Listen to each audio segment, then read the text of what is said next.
Hey guys and girls, just wanted to talk to you guys a little bit about Buzzsprout. Start a podcast today with free podcast hosting for Buzzsprout, easy podcasting software for hosting, promoting, and tracking your podcast. Buzzsprout is the best way to publish a podcast online for secure and reliable hosting to full iTunes support. Get started for free, no credit card required, cancel at any time. Stats are for losers. That's why we took the damn field. Now, if you want to crown them, then crown their ass. This is what's great about sports. This is what the greatest thing about sports is. You play to win the game. Welcome to the Airin podcast.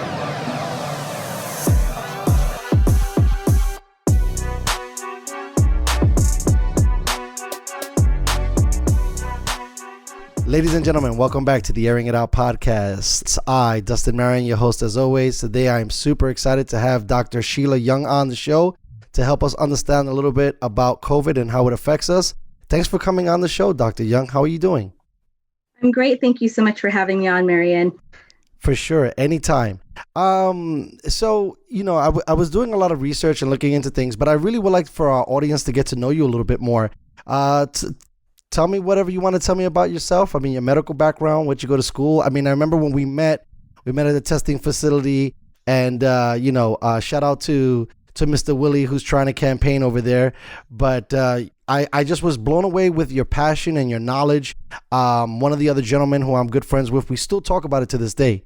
So I would just love to know a little bit more about you, and so would the audience. Sure. I'm happy to do that.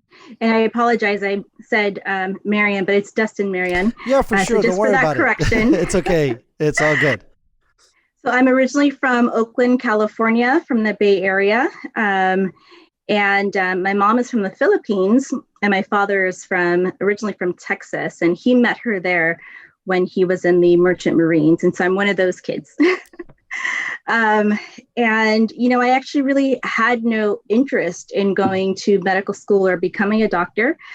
Shirley Temple was my idol. And so when I was little, I took modeling classes and went to acting classes and singing classes, and some dance as well. And that was my goal, was to be in the performing arts arena. And I was hoping to go to a performing arts school and, all of that stuff. However, my brother passed away, or let me just say he was murdered, actually, when I was 14 and he was 18. We were living in Anaheim at the time, and he was murdered in Cypress, California. There really has been no justice for my family. No one's really been arrested or held accountable for, what happened to him. My condolences, by the way. Thank you. It's been a source of, pain in my family for, these last 25 or so years. And after he passed away, I started changing my life. So I was a really good student in school in the 6th grade in Berkeley, California. Then I got to Orange County, and all of a sudden, teachers just weren't really treating me well.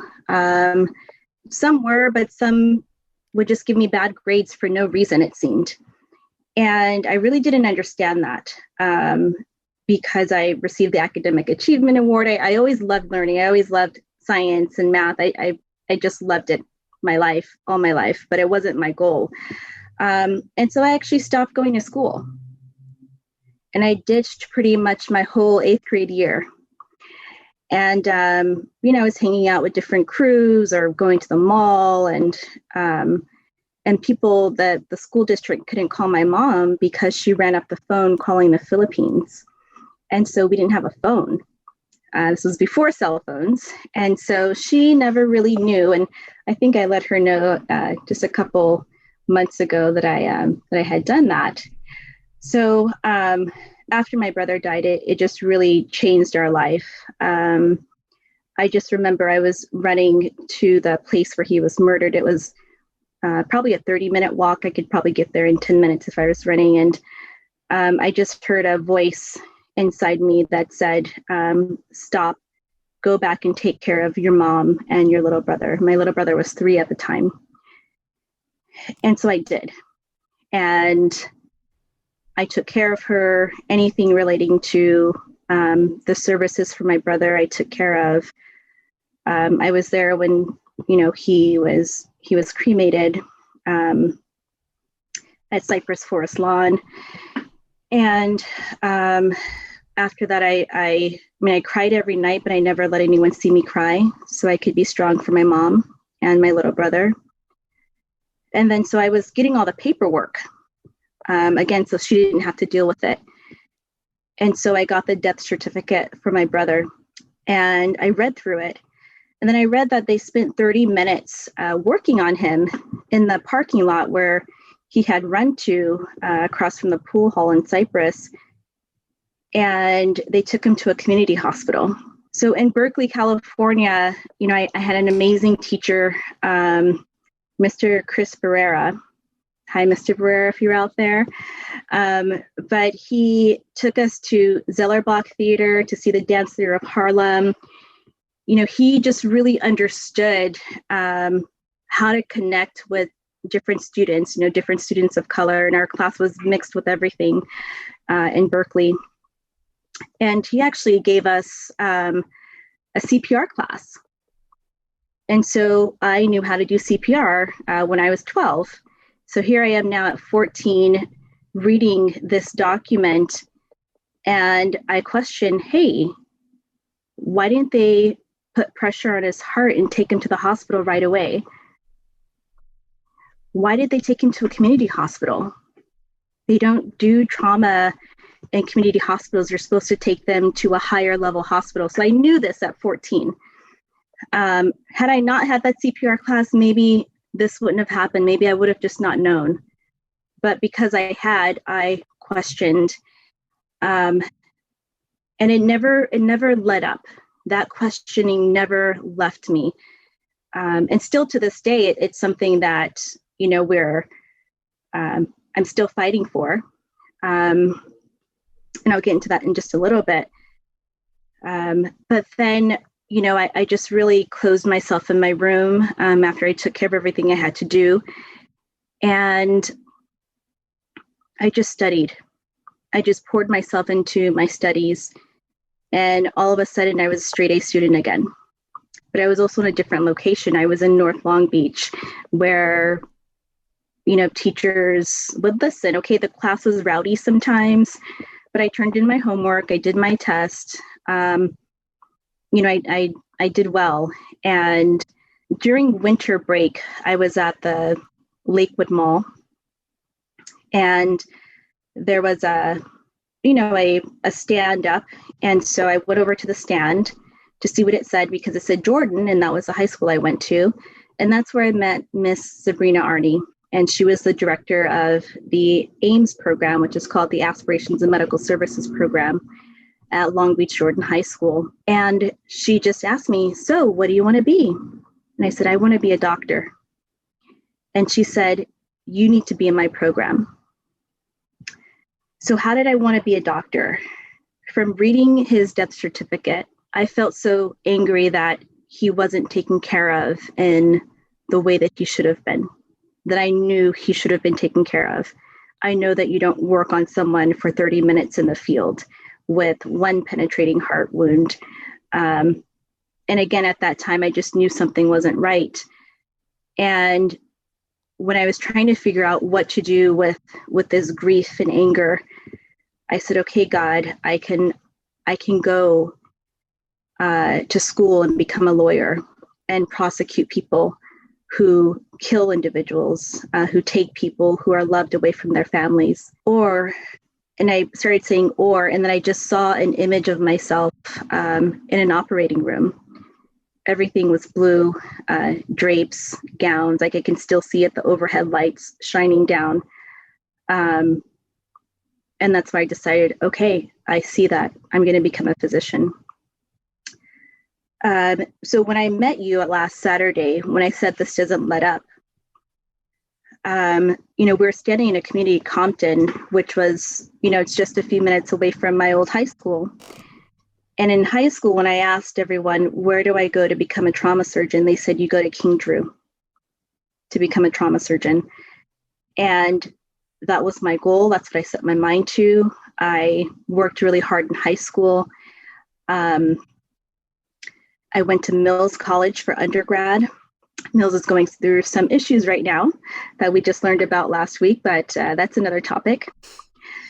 And then, there was a point in my life where I decided, okay, I'm not going to go to medical school, but it didn't let up. Again, this didn't let up. And so I had a son about a year and a half after I graduated from undergrad. And then about 5 years after undergrad, I was accepted to medical school at what was then called Drew UCLA Medical Education Program. Now it's called CDU UCLA. And it was that same year that they closed the hospital. And so I was thinking, here I am. I made it to CDU. I made it back to Southern California. And they shut down the hospital. How could that have happened with the highest rates of trauma here in Southern California? I know what they go through. I know the issues that happen between, teenagers and young people, because remember, I ditched my whole 8th grade year. So that means I was hanging out with everyone.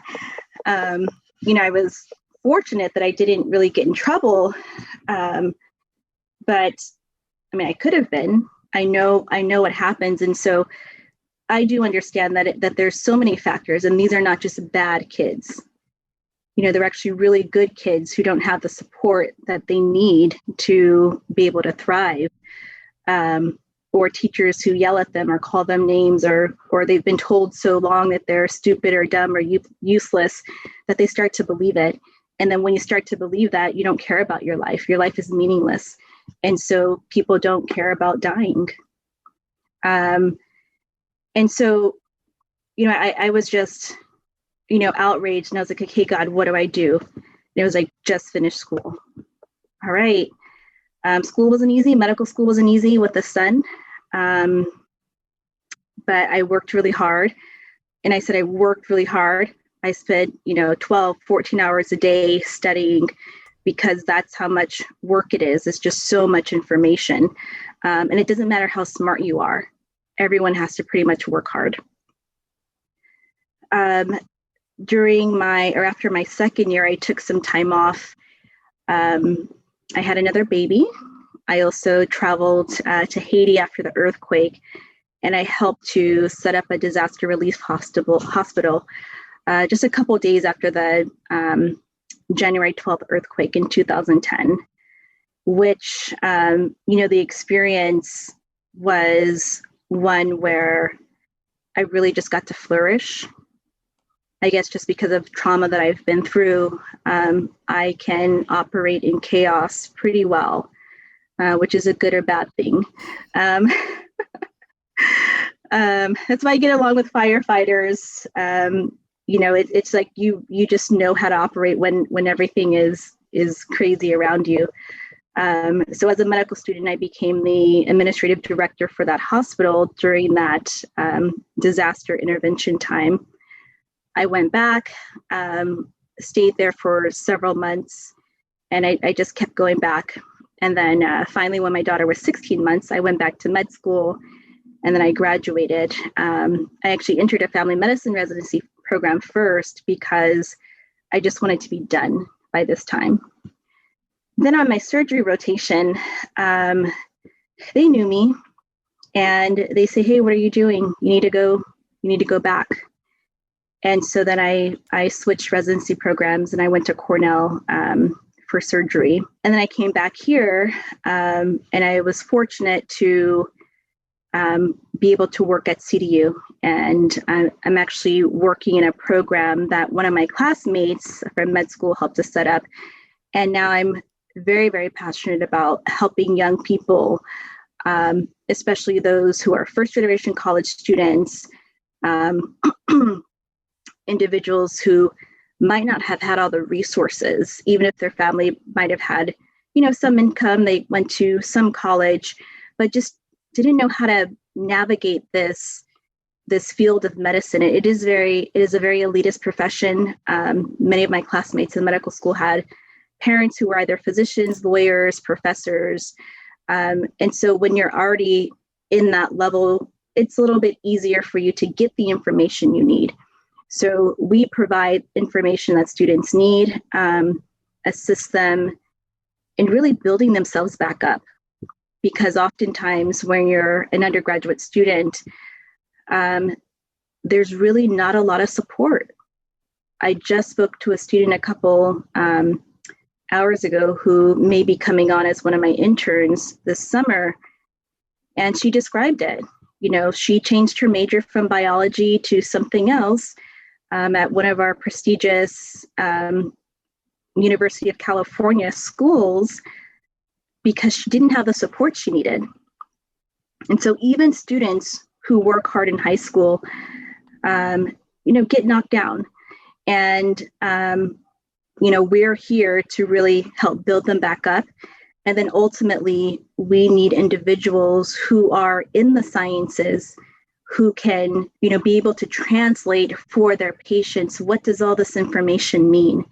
And do it in a way that's compassionate, that's calm, that is affirming for the patient. A lot of patients feel dismissed, not heard, rushed. And it's even worse if you're a person of color. It's worse if you're Black. I've seen it. And it's worse if you don't speak English. I've worked in some of the, public hospitals and very private hospitals and very wealthy private hospitals in Los Angeles County.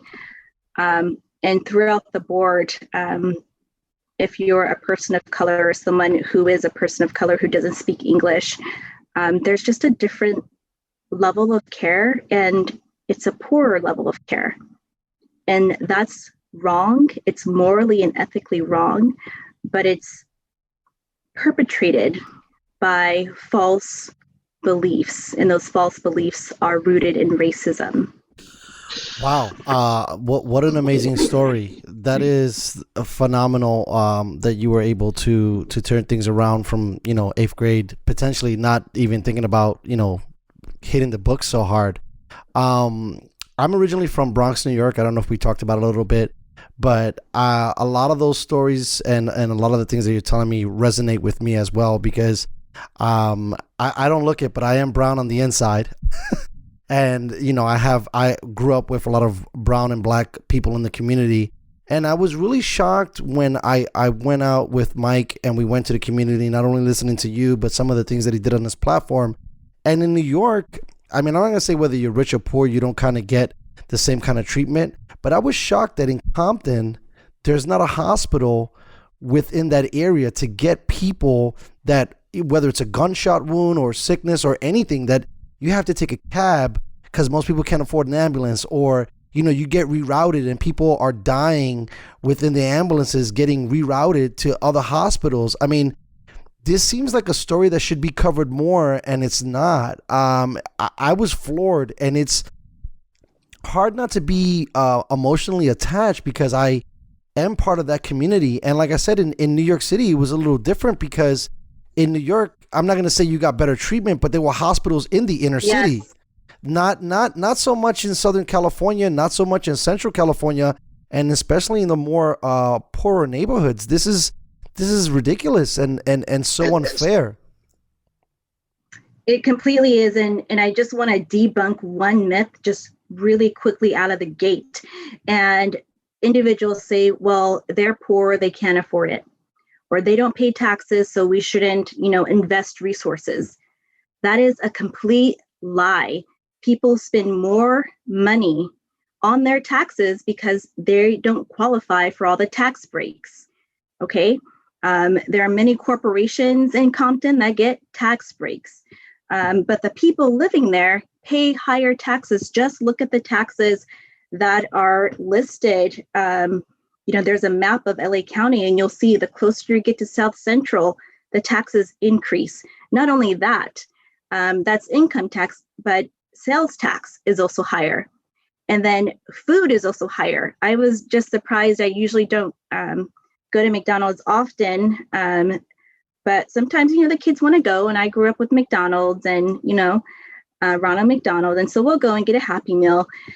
And then I bought like a large fry for myself and then something for a guy, the people, he was just outside. I know we do it. So he wanted a meal. I got him a meal. But then the large fry was like $4 and like 35 cents or something like that. And I was just like, wait a minute, one large fry, that's not even a whole potato. Or maybe it might be one potato. I could get a whole bag of potatoes, 5 pounds or 10 pounds, depending on where you shop for $4. And so you're paying a higher sales tax as well. And it might seem incremental or insignificant, but it's very significant. And so I also want to debunk the myth that, Black and brown people are lazy. I don't think so. My mom worked 2 jobs and was still making, barely minimum wage. We were barely surviving we were living below the poverty line when I was in high school. And she was working 2 full-time jobs. That's not right. So I just want to put that out there, that this rhetoric that's been pronounced over our communities is a lie and it's wrong and we know it. And we don't have to take it anymore. They pay people slave, wages, abysmal wages. And that's how communities around these other communities get rich. They get rich off of our backs. And so, yes, a lot of folks will say that, they don't deserve a hospital there because they don't pay enough taxes. And that's completely false. Okay. And so, yes, the people in South Los Angeles deserve hospitals. They deserve ICUs.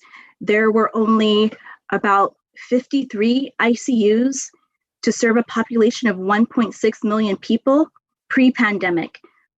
When the pandemic started, it went up to about 80. Okay. That's not sufficient. And from the time that the pandemic began, we told people. We have a very good professor, Dr. Paul Robinson, and he can do maps of anything pretty much. I was like, Dr. Robinson, I woke up one day really early, about 5 a.m. and I was like, I need a map of all the ICUs, because I already saw in my mind how they filled up and how there was no space. And then we try to put that out there. Hey guys, we need ICUs. We need more space. We need field hospitals. They set up field hospitals in Central Park. Why couldn't we do that here? Yeah, and you would think with the more square footage, that would make more sense there. I mean, in New York City, we live on top of each other. And like I said, it seemed, I mean, they have their own mess that they dealt with COVID as well. But obviously, there was space to treat people. I think they definitely dropped the ball in many different states. But I was also alarmed, like you were saying, as we were talking to the community. These people are paying the highest taxes on their homes, and they don't have, efficient, simple things that you would need to survive in these neighborhoods. It was very alarming. I mean, it was almost tear-jerking. I couldn't not, like I said, be emotionally attached. It was a huge, sad story. I just can't believe. And when you think of California, you think of wealth and blossoming and progressive and moving forward. But it seems like, underlining, there are some dirty little secrets that they're not mentioning to people, because maybe it's not so much, people are worried about the central LAs, more the Malibus and the Manhattan beaches and, the Los Angeleses. And even those places, if you're in the nicer area, obviously you obviously get more. But this, I agree with you also too. The rhetoric is false. And I've been talking to a lot of people within my circles. And let's pretend, it's 20, 15, 20, 10%. The whole is not behaving like this. There are multiple single moms with double jobs trying to maintain huge households, whether it's with 2 kids, 3 kids, 4 kids. And I get it that potentially there's, they have welfare and all these other things, but we're not really treating the cause of the problem. I also think that education is taking a step back in a large way as well. I mean, if you can talk to me a little bit about that as well, because we need to start educating people, not just on this virus, but bringing back schools and making people smarter, and also making it so that education is fun and people want to learn and go back. I mean, I think with the distance learning, we've taken a step back. But if you can talk to me a little bit about that. Sure. Really quickly, I just want to address what you said about sort of single moms. I just want to put out there that there are so many single moms who are white or Asian or other ethnicities, but you know what they get? Alimony and child support. How are you going to get child support if your ex is locked up or they don't have a good job? Okay, so that's the social fabric difference. Or individuals have other family members that could potentially take them in and support them. We don't necessarily completely have that. We have that, and that's why there's multiple families living together. Often in families of color, there's multi-generational households so that the grandparents and great-grandparents and aunts and uncles can take care of the kids while the young people work. But, there's even in that, there's a difference. And to say that,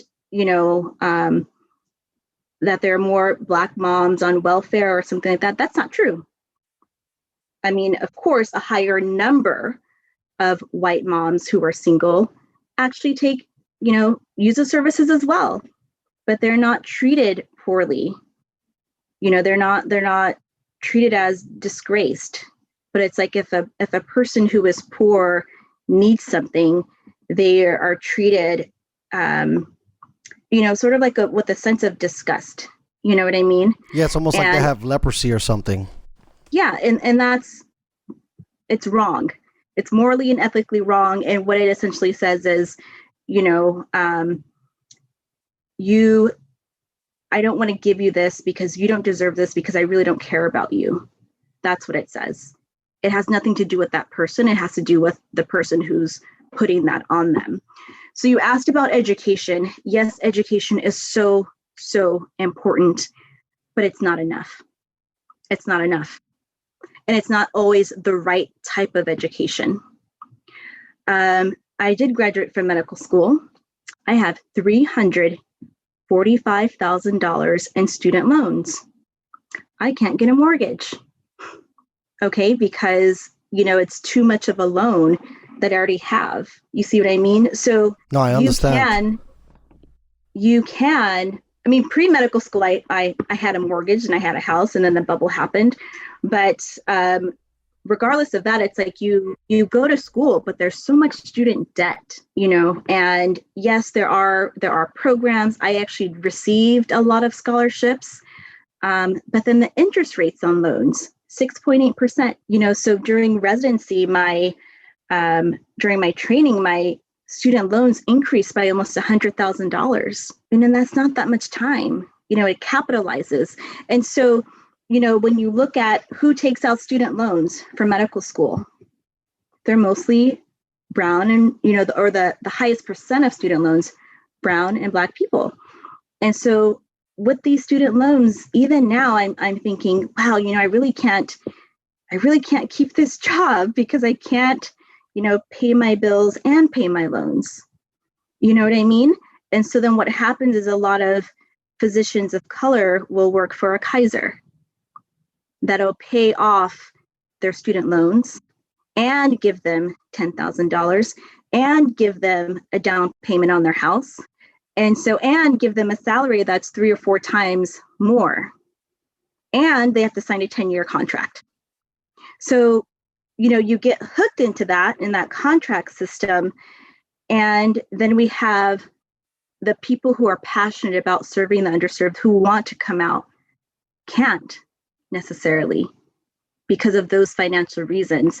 And so, we have to get to a place in our system where, first of all, those who go to college, especially at one of the UCs or CSUs, if there are professional programs and there's hospitals connected with those professional programs and faculty, and they're all being paid by the state of California, well, they need to take patients who are Medi-Cal patients, okay?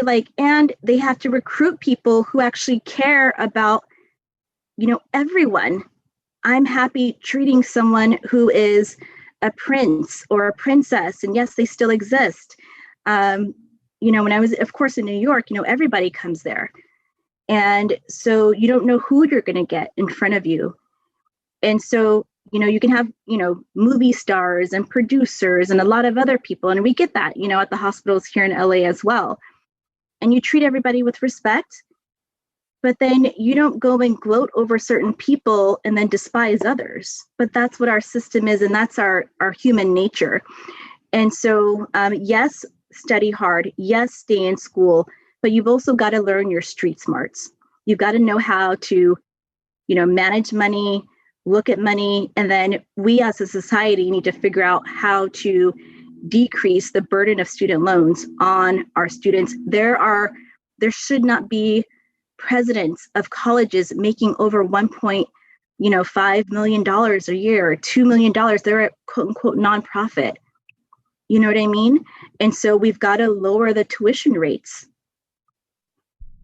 Wow. That seems like so much. I wanted to say we as the people slided away from Bernie Sanders because a lot of his concepts seemed radical, right? But it seems like it's more in tune and more in line with some of the things that you are saying.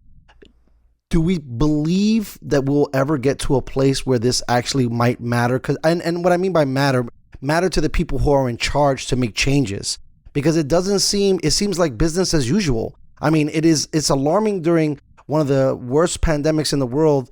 The millionaires and billionaires grew 800, billion during this process, in line with what you were saying about getting these guys paid. But it doesn't seem like no one really cares about changing it. And I don't believe we have enough lobbyists on our sides or community leaders taking up these mantles.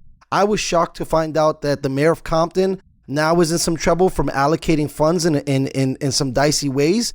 But I just feel like this needs to happen, and I would love for it, but I almost feel like it's not going to happen, especially with the behavior of how they just handled the novel virus. Yeah, and I completely understand what you're saying, and you get to a point of exasperation. Like, will anything change? We see the problem. It's right here in front of us, even with COVID-19. And yet people are still, in their status quo or unwilling to change or turning a blind eye. I'm sure that what the mayor of Compton did, I don't know what it is. I have no idea. I don't even really know who the mayor is. But what I will say is that I know that whatever they did does not equate to the billions of dollars that have been robbed from people, in this country. Yes. How did they make their money? Now it's the stock market. They used Operation Warp Speed to invest in companies that really hadn't made vaccines before, or not at this level, whose stock was selling, $5, $10, $20, $30, $40, and now they're up 200, 300. I think Pfizer went up just a little bit, didn't go up that much, but people doubled their money, and people, knew how to game the system. So you're going to buy Zoom, you're going to think, okay, people are going to work from home. What do I invest in? Well, we already saw that at the beginning of the pandemic, people selling stocks and buying Citrix and other things like that, while other companies lost money. So yes, a lot of people made a lot of money, but I would say, and I kind of came to this point several weeks ago, which is I really can't, for the purposes of what I need to do, I can't get exasperated at the people who are going to do wrong and take advantage of other people, because they're always going to be there. Yet I have an opportunity to do what's right, to do what's morally, ethically, spiritually right. And I can stand in that. And that the people who try to do things right, they get hit the most often, right? And then any little thing you do, oh, you messed up. Oh, you did this. Oh, you did that. But you know what? I don't care. At this point, is having, universal health care a communist system? No. They have it in Great Britain. They have it in, or the UK. They have it in Canada. It's a basic level of care, and it's a basic human right. If you live in this country and you pay taxes, the federal government takes your money, then they need to pay so that you can have a basic level of healthcare. They take off, a third of your salary. They tax your tips. What is that? Why can't every community have a place where every single citizen can get their checkup once a year, can get their teeth checked twice a year, and get all their immunizations? Basic healthcare is not difficult. We get to this place where we let people get so sick. Now they're on dialysis. Now they need a transplant, but if they're Black or brown, they're not going to get on the transplant list. Look that up. That's horrible. And so, will we get there? I think that if we are intentional and we stop turning a blind eye and we stop an individualistic, selfish attitude, then I think we can get there. Am I saying that you shouldn't have nice things? No. Am I saying that, you can't do certain things? No, not at all. I'm just saying that there's enough for everybody, and there's enough for everyone to receive a basic, good education, a good college degree, or technical training, a professional degree, without having to go into so much debt that we can provide food, clothing, housing, and healthcare and education for all of our people. And what's left after that? Then we have our family, and then we have love. That's all we need to survive. Everything else is extra. I love the way you think. I wish more people thought the way you do, and you're definitely an inspiration to me about wanting to be more involved and maybe talking with more people, because we need to stop worrying about what boxes we're in and start having maybe some of these uncomfortable conversations to maybe start to make changes and also bring people awareness, right? Like your feed or your notifications are telling you what the royal family is. Meanwhile, you're not paying attention to all of this other stuff. It's almost like they dangle this different carrot and they want everybody, with the Instagrams and all this other stuff, everyone has to look perfect and everybody has to look good, but you don't really get to see like the curtain pulled back behind Oz. And it's really, really sad. And I hope that we continue in a progressive fashion to start tackling some of these issues. But I'm on board, and I really think, at the smallest level, for us to start caring about one another, it has to be a forefront thing. And it's weird because it seems as we say the word community, we've lost the sense of community, right? Everybody's kind of for themselves and all these other things. I don't want to take a shot, but I'm going to for a second. I got with Mike Willie, and it's not a shot to Mike Willie, but he's trying to bring in, let's say, the leaders of the Bloods and the leaders of the Crips so that they can talk and kind of stop some of this violence. But people don't understand. It's like, we got to stop killing each other. We got to stop doing some of these things. We need to start coming together. I think, there's so many levels of drug epidemics, not only pharmaceutical drug epidemics, but even street drugs. And we're only harming ourselves. We all seem, especially in the inner city and in the urban communities, as like crabs in a barrel. Nobody wants to get on nobody's bandwagon to make them better because they want to be better and they want to have a better ideal. They want to do something. Meanwhile, no one's doing anything, and we're just pulling each other down. And it's unfair, and it sucks because, like you said, there's enough space on the mountaintop for everybody. It's not like it's a limited, like they're taking numbers and it's like, well, we just service the last person, no one else. We live in a country that's, so bountiful with natural resources and with so many different creative ways on how to make money.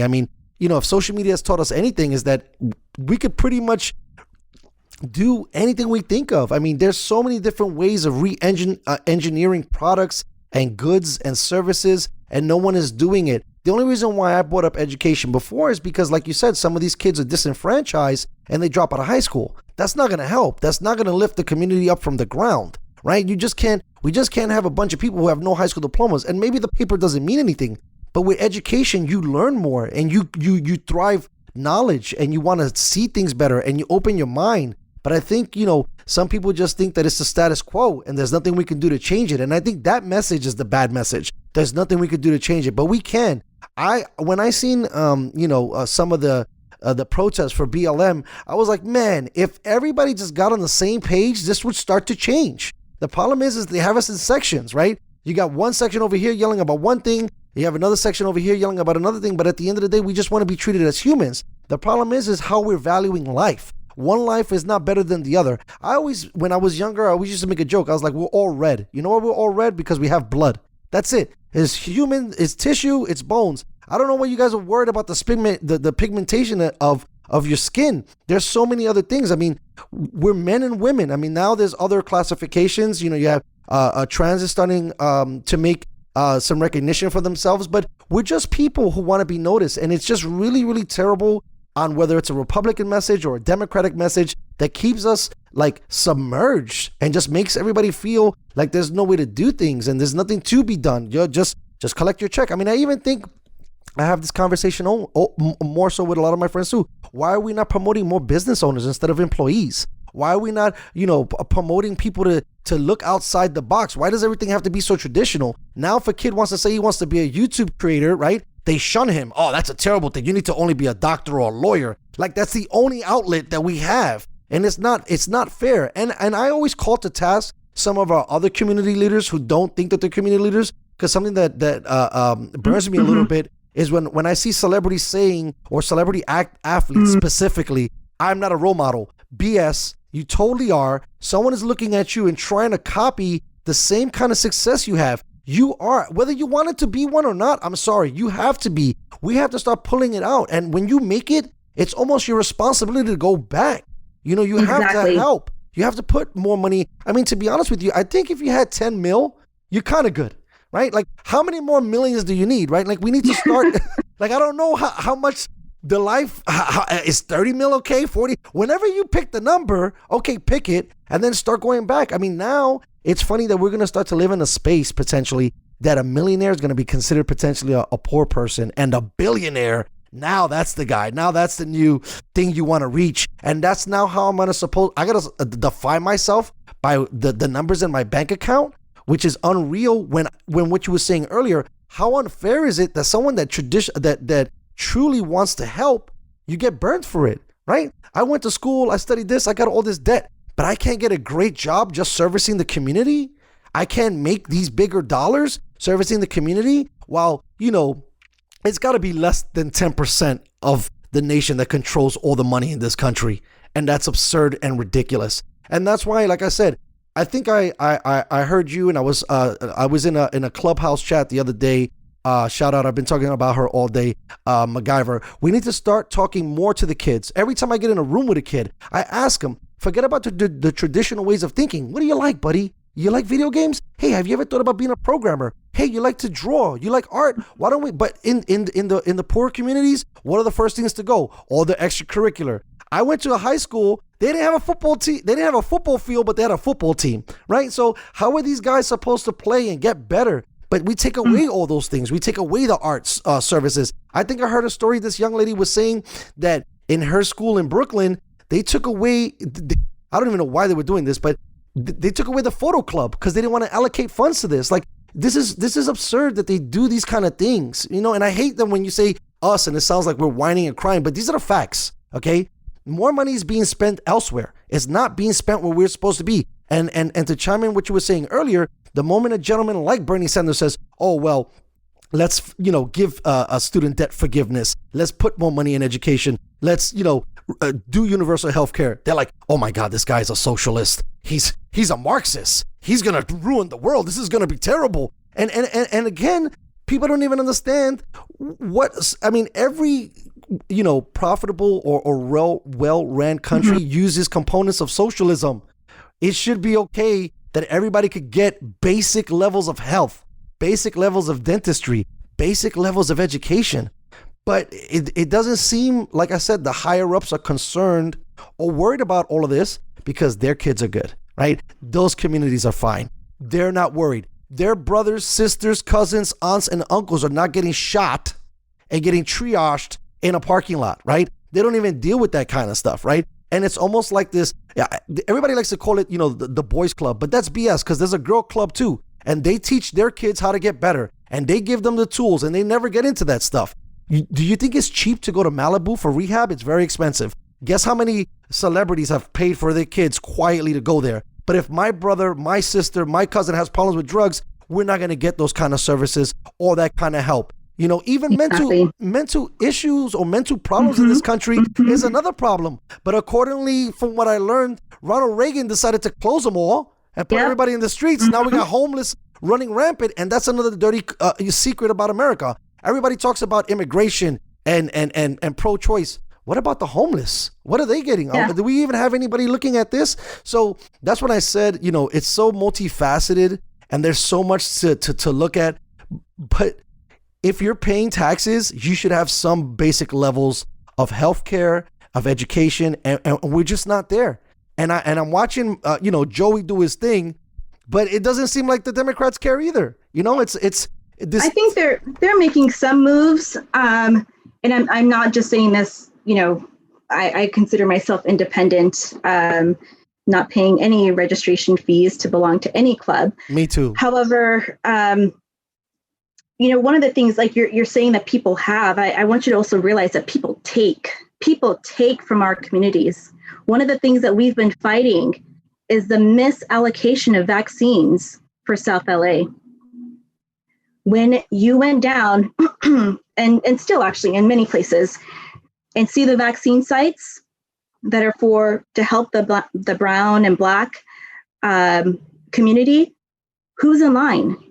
People who have never set foot in South LA or other communities like it.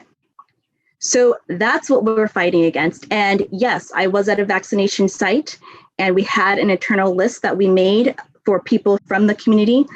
I sent Pastor Esther's, we were at that church, the list, and other church members, community-based organizations that work with, the community in different facets so that we could allow them to get vaccinated. Okay. And people still came I had no problem sending them away. From other areas? Oh yeah. From other areas. They weren't even eligible. Okay. Yeah. I think a couple people might've slipped through the line because they, there's a long line. They just snuck in line and went up. But you know what? At the end of the day, we have to realize that, again, there are people who take. There are people who take. There are people who took the fathers of the boys who were in the Crips and the Bloods. We didn't have that before the prison industrial complex. We had communities. My father's family is from the South in Texas. And, we had the communities looking after each other. Everybody knew whose kid so-and-so was. Everybody knew who everyone was. And then they rained this terror on these communities that were supported by individuals who wanted to protect the community. In Oakland, we didn't see the Black Panthers as bad. They were having lunch programs. But you're going to kill someone who wanted to start a lunch program? What kind of BS is that, right? Yes, they put drugs in the community. Yes, it was purposeful. Yes, I learned at 5 as well that, Ronald Reagan closed the mental health hospitals. But then all you've got to do is look at the budget. Look at the California state budget. Look at the U.S. budget. And what are they spending money on? Military. And then you decide for yourself. Military, yes, but health and education are a small portion of that. A lot of it goes to corporations, okay? And who are the corporations? They're friends and family of the people in office. So, before the Jim Crow era and the Black Code era, there were actually a lot more people of color in Congress. Things were changing, and then they stopped that. So if we want more power to give resources to those who lobby for our interest, we need more people of color controlling the allocation of funding. It's like, okay, you're in a classroom, right? Everybody gives $1, yet 5 people determine how those dollars are going to be spent without your input. Is that right? Not at all. No, it's not right. And it's like, and when they change the people, it's really the same people. Okay, it's the same families. It's the same groups of people, the same friend circles. And so what do we need to really change this country, to change the status quo? I think we're in it right now. I think that, and folks have said this in different ways. If this country does not change, the pandemic is going to progress. especially with the different variants. And I remember in the beginning, everyone was hoping, oh, it's going to be over in, 2 weeks or 3 weeks. And I knew that it wasn't going to be. Okay. And so how do we get out of this? We have to change. We have to start caring about people. You've said it. I've said it. What is it going to take for us to start caring about people? Like, is that so hard? The problem is that everyone has bought into this capitalistic mindset where I got to get mine, and I don't care about you. That is not how we were made to function as human beings. I've got to get more land. I want this. I want all of those things. It's like that little kid who has a red ball. And again, I taught preschool, so I know this. And the other kid has a red ball and they want theirs too. And it's like, no, you have one, they have one. Now you guys go and play. Okay, that kid has a blue ball. Well, maybe later on you guys can trade, and he likes red too, and you like blue, so maybe you guys can trade, but you don't get to just take theirs. But that's what's happening. And that's how we have to really change the way that we're thinking about things. And like you said, especially for those who have been oppressed, like this is the problem with what has happened. They've made us believe the lies that they've said about us. They've made us believe, again, that we're not smart, that we're lazy. And I keep coming back to this because it's so ingrained that this is like, it is trauma. It's trauma and it's triggering. Someone will say some word like, oh, this person isn't qualified, referring to a Black or brown person. And then it's like, I feel it. It's like, oh yeah, I remember when that happened to me. I remember when they said this about me, but it wasn't true. But sometimes you start to believe that. And that's why so many kids who are pre-med or pre-law get pushed out, not because they're not smart, but because someone tells them that they don't belong. And so that's why I'm saying we're not going to wait. We don't have to wait for anyone to tell us who we are. We know who we are. And again, we've got to pull back that curtain and say, we see the lies, we see what you've been saying, and we're not going to allow that anymore. It's abusive. It's psychological abuse. It's emotional abuse. Most of the things that people are dealing with, it's not necessarily mental illness. It's the results of trauma and emotional abuse. Poverty is abuse. It's physical, emotional, psychological abuse. You don't need to get on a medication for that. You need to correct those problems and heal those areas that have been traumatized. And so, that's what we need to see. We need to see that people who are dependent on alcohol or drugs, why? Because they're trying to cover up something that's so painful that if they didn't take those substances, they would feel like it would be so painful to live. That's what we need to understand. We need to stop shaming people. Stop shaming people who need help. If someone breaks their leg, are you going to say to them, well, it was your fault that you tripped on that, so you don't get to go to the hospital. You just got to deal with it. What's going to happen? That leg is going to rot, and they're not going to be able to walk anymore. And that's exactly what we've done to people in this country. You also have to remember that, the English did it to their own. They did it to Ireland. They did it to Scotland. These ideas of colonialism, of controlling other people through, what would you call fear and terror, that's what they've done here too. And in many other countries, that's how they've gained control of land. Like when you think about it, you're like, wow, all the basketball players and football players, they're really huge. How did they get control of these people? It's because they killed their families and people surrendered. Let's think about Greenwood in Tulsa. Who is going to fight after everyone's been massacred, right? How about the lynchings? Who's going to fight so You know what Black people were taught in this country? To survive. Taught to survive. So is it that people are weak? You know, that if you step, you know, you want to step down or, you know, let someone else pass or, you know, not say anything when something happens to you. And we see it, but we know that if certain moves are made, they will come after you and they will try to take you down. And that's why we need our own resources. We need hospitals where we can train individuals who actually care about those who are here. And we need to pull our resources together and stop paying into other systems and really start coming together to make, I don't want to say sufficient, but it's like we have to make effective change. And it is possible. It's so profound, everything you say, and I know that you're so busy.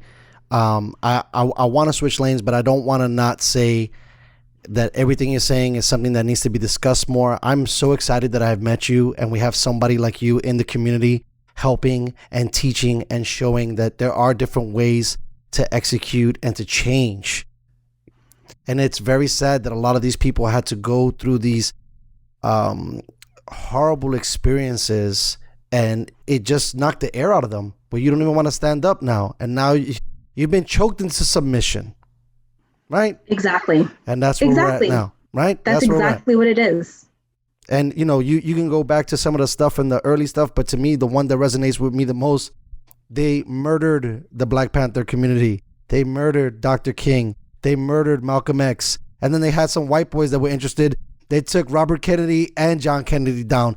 Anybody who was interested in making change. And it's just like you said. I mean, I think when you spoke a little bit, and we'll try to fit it in too, but you know, when you were in Haiti and how the government was trying to silence certain things and didn't want certain things to be let out. And it's scary that if you have a positive message or a different message, not so much right in the line with positive, but a different message that doesn't go along with the status quo, you will be choked out into submission. And people see that and they become fearful. And then nobody wants to speak up. And then nobody wants to run for office. And then nobody wants to make change, because it is safer and easier just to stay the way things are. When you were talking about a lot of the different discussions we were just talking about, I wanted to ask you, because you seem extremely transparent.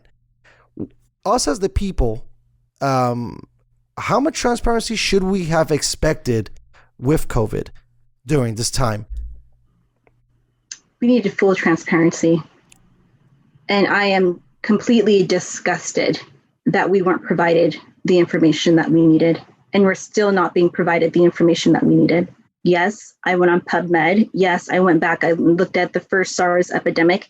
Yes, I spent nights researching what we had to do to keep ourselves safe. And at first they didn't listen. Okay, you can go back and check my Instagram. I've got it on there. Everybody wear a mask. When everybody was saying don't wear a mask. How in the heck can you say that? We already know this. Are you doing this on purpose? Are you fool? And then the physicians, there's just so much disgust that I have. And I'm not saying that I want to necessarily fault individual systems as far as government systems and certain healthcare systems. What I'm talking about is who is the voice that is instructing the people? That's what I'm talking about. So not to interrupt you, so you could continue on this vein, why is the feet of the WHO and the CDC and Anthony Fauci's feet not held to the fire more on this? I think that a lot of the issue is that the excuse that's given is, well, it's a new virus. We don't know very much, but we actually do. There are manuals that have been produced that were available on March 5th about how to handle this pandemic. Yes, they came out of China, but it actually worked there. You know what I mean? I sent it out everywhere. It got to certain places, certain people used it, but we didn't do it here.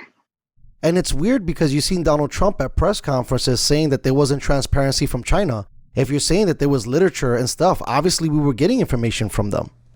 Oh yeah, completely. Completely. Like they've published. The first studies I found were from the Chinese CDC that described those 3,000, it was like 3,832 cases.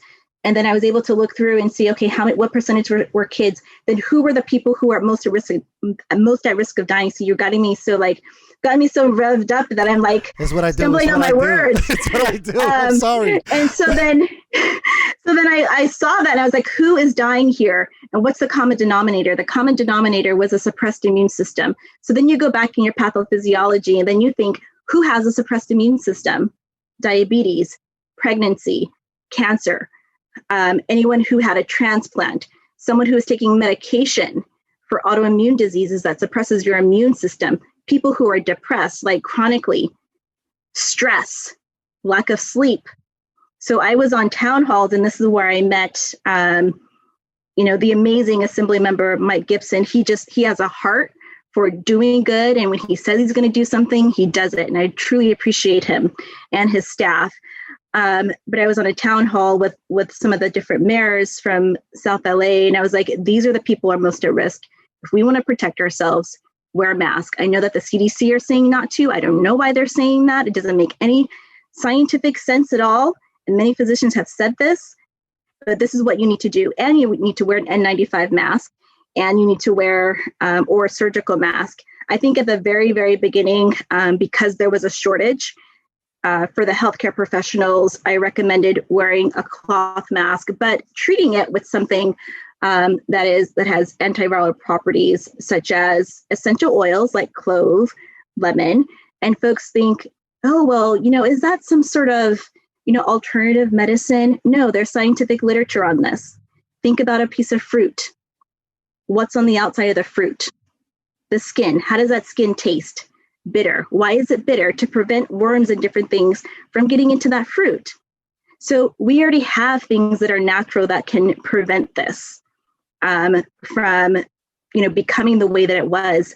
But just to provide all of that false information, it just disgusts me, honestly. And then to think of all the people who had to die unnecessarily. No one had to die of COVID-19 if we did the proper things. I don't mean to get you more fired up, but my question is, we've seen again, and I'm not trying to take shots at the former administration, but banging on their chests about ventilators, and now we have seen that might have not been as helpful. What were some of your thoughts about them introducing ventilators, and now we know that it's probably not great to treat COVID? Well, you have to understand the pathophysiology. And again, I don't want to use a whole bunch of scientific terms, but what does that mean?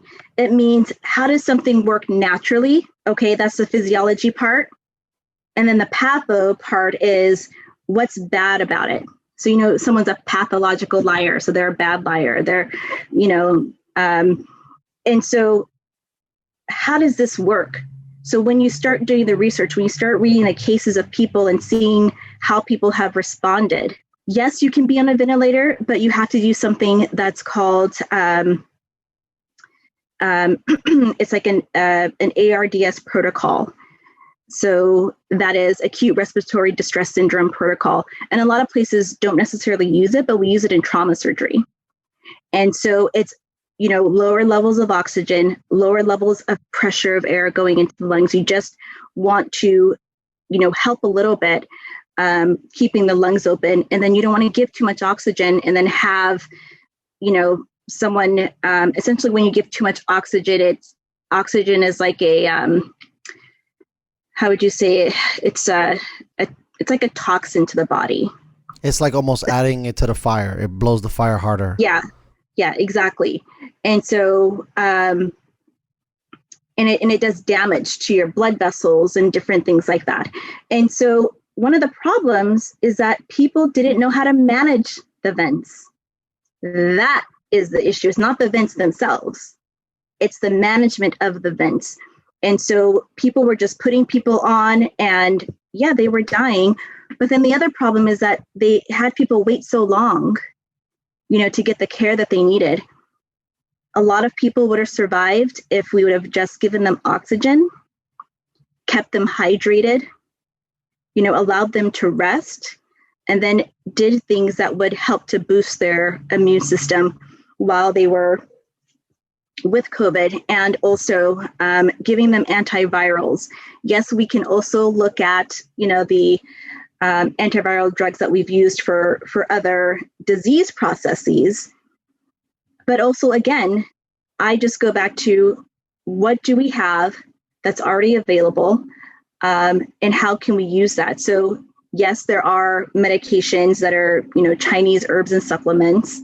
Yes, there are medications and solutions and things that we have that are antiviral. And so that's information that I was spreading around as well. And so what is the big thing that I was spreading around and everyone's always asking? It was this red onion soup. And of course, everyone's going to think, well, what's red onion soup? And, isn't that some sort of, weird alternative medicine thing? No, it's not. It's scientific. So again, when we look at what are ingredients that are antiviral, there's certain chemicals that can actually penetrate cells and, disrupt the DNA or the RNA of a virus. And so red onions actually have this molecule called quercetin. And quercetin does that. It has antiviral properties. And so I'll send you the recipe. I've been sending it to so many people. We're not out of COVID. We're not out of the time period that, we're not even at the point that we were at, at this point last year. We're still much higher than that. And so if you take it early when symptoms first begin, the text messages and emails that I get is, it worked. And so if it works and helps prevent someone from going to the hospital or helps decrease their viral load, then why not use it? They're already doing a lot of studies about it. The only thing with studies, however, is that it's limited. You've got to keep something at a certain dose, and then you can't really change it. And so that's one of the limitations of studies, or they don't give a strong enough concentration. You know what I mean? And so again, there is knowledge that we have. There's knowledge, the first vaccines were developed in Africa. Okay, this is just in general vaccinations. It's not necessarily what's been produced recently, but just in general, the idea of vaccination. So we have old knowledge, and that's also knowledge that I try to seek. I read in Leviticus, actually, just the way that, how leprosy was described and how to know who had active leprosy and inactive or healed leprosy. And it was very clear. And so I've gone back and started looking in books and trying to find that old knowledge that we've lost. And I found some. And so this is what I bring forward. The coronavirus is a very ancient virus. It's an old foe, but there's a way to kill it. I'm so glad that you're doing the extracurricular homework to help us out and getting all this. I will definitely welcome in the recipe, because I'm like you. I do not believe we're out of this. And again, the rhetoric is from these other organizations that I mentioned before. I don't want to beat them down, but that continue saying, I mean, Joe Biden just recently said that herd immunity and everybody getting vaccine will be done by July. I don't believe that. I think that sounds like potentially some crazy thought process. But you tell me a little bit more about this. So the first thing I wanted to ask you, right? Everybody's so nervous about getting vaccinated. I've also heard from other camps that this is a different type or there are many different types now of the vaccine and how it releases the payload into your system and all these other things. Can you tell me, or can you kind of debunk some of the fear about vaccines, and what are some of the vaccines that we're receiving now? Okay. So first thing I'll say is that Black and brown people are not anti-vaxxers, period. We had to send our kids to public school. So in public school, you get vaccinated to go, all right? So there was none of this, I'm not getting vaccinated, anti-vaxxer stuff. Don't put that on us. It's a lie. All right, so let's just be clear with that. Are people concerned about clinical trials? Yes. Now that's where the concern is, participating in clinical trials. So what was the word on the street? The word on the street was You didn't bring testing to my community. I couldn't get a test to see if I was sick. I lost my father. I lost my grandfather. I lost my brother. I lost my aunt. And had we known they really had COVID, maybe they would not have. But I couldn't get a test. Yet now when these new vaccines are being developed, and I'm saying developed, they're in clinical trials stages, you want to come to me first and ask me to sign up to volunteer. Now, because people have been, taught, and it's in the DNA, it's in our DNA, how to survive, people are going to question that. It doesn't look safe. Something looks fishy about that. Why would you come to me first about this really expensive, new material, yet I couldn't get a test? That doesn't seem right. So first thing I want to do is just say that all of the concerns are valid. And everyone who says, oh, I don't know what's wrong with these people, and they, they just need to shut up and take the vaccine, or stop being stupid and take the vaccine. No, you need to come in here, earn our trust, and then maybe we'll take it. Okay, so if you're going to come with the attitude of, you just need to do what you're told to do because I said so, people aren't going to do it. I'm sorry, I don't care what field you're in. I guess if you're in the military, you have to do that. I guess if you're in surgical training, you have to do that for the most part, because, you've got to cut in a certain place. And if you cut somewhere else, you're going to get kicked out of the OR and, hit. But that's just what happens in the OR. No hitting anymore, hopefully. But you get slaps on the hand and, jabs in your chest and your sides and stepped on sometimes. But that is changing. We should not practice that type of medicine. And I've never done that to people, even if it happened to me. But all of this is to say that you cannot come to a group of vulnerable individuals who've been marginalized and place a vaccine on them to use in a clinical trial. So, and then everyone says, okay, well, how are we going to know? Well, how are we going to know how it affects this person or that person? And it's like, well, I understand, there are genetic differences, but at the end of the day, this is really the processing of RNA. The other vaccine, it's a processing of DNA to RNA. And that's pretty basic. We're not looking at drug-drug interactions and things like that, that have more, more effects in one community versus another, or a group of people. And when they do these studies, there's other factors as well. So it's not just that we see this more in Black and brown people, or we see this in this group of people. There are genetic diseases that are there and valid. But overall, really, we already know that a lot of Black people and brown people haven't participated in clinical trials, yet they'll still take the medication if they trust the provider who gave it to them. That is what's clear. So we were approached by the state to assist with vaccination, again, because with the My Turn system in California, a lot of people had access to codes or were sitting on their computer and had access to just go on and make their appointments. So those in line, again, in the South LA community, were not from the community. And when we opened up the site and really, started to check eligibility and that sort of thing, we had so many more people who wanted to get vaccinated than we had shots available. And this was every single day. And so, again, the rhetoric is wrong.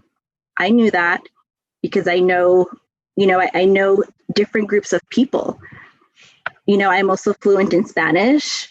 I grew up with friends, who were Tongan, or Samoan or Cambodian, or Thai. And, it's just like, I don't know, when I was in high school, we just sort of appreciated each other, and we all worked together, despite, whatever different foods people had or traditions. And so it's like I got to know people. And so that's how I sort of know about like what would happen in a certain situation, if that makes sense. And then how to approach someone for a certain situation. So now, what are the different types of vaccines? What do they do? What are side effects? Okay. So let's go over that first, and then I'll go over some of the myths about the vaccines. But I did just want to put out there first that people's concern is valid, that I acknowledge it. And when I teach about vaccines, I put that first. Otherwise, people are not going to hear you. So we have, go ahead. I saw you were going to say something. I was just going to say thank you for that. That's awesome that you kind of lay a little bit of groundwork for people to understand. But continue, please. So let's talk about first the 3 vaccines that are on the market that are available for people to use right now. I do want to clarify that these are not quote unquote approved vaccines. These are vaccines that have what we call an emergency use authorization. It's an EUA. What does that mean? That means that in a normal situation, this would not be allowed. But because there are people who are dying unnecessarily, that it's going to be allowed. Okay, that also means that the clinical trials are still ongoing. Am I saying that to scare you? No, I'm saying that to provide you with the truth and with the proper information. So I just want to clarify that because a lot of newspapers or other social media outlets will say, oh, the new approved vaccine, it's not technically approved yet. All right. So these vaccines, let's talk about the newest one first, Johnson & Johnson. So how does that work? Johnson & Johnson vaccine uses a different virus. It's a virus that causes a cold. It's a DNA-based virus. And what it does is it takes out the virus from the adenovirus that it's called. It takes out that virus's DNA and it replaces it with a piece of DNA that also has the code for the mRNA that will then make the spike protein. So everyone's heard about this spike protein, right? So it's one step essentially ahead of what the mRNA viruses do. So the Johnson & Johnson vaccine will have a virus that will go into the body, and it's a virus. It will go into the body and it will release its DNA into whatever cell it comes to. It's in the arm, so it's likely going to go to a muscle cell.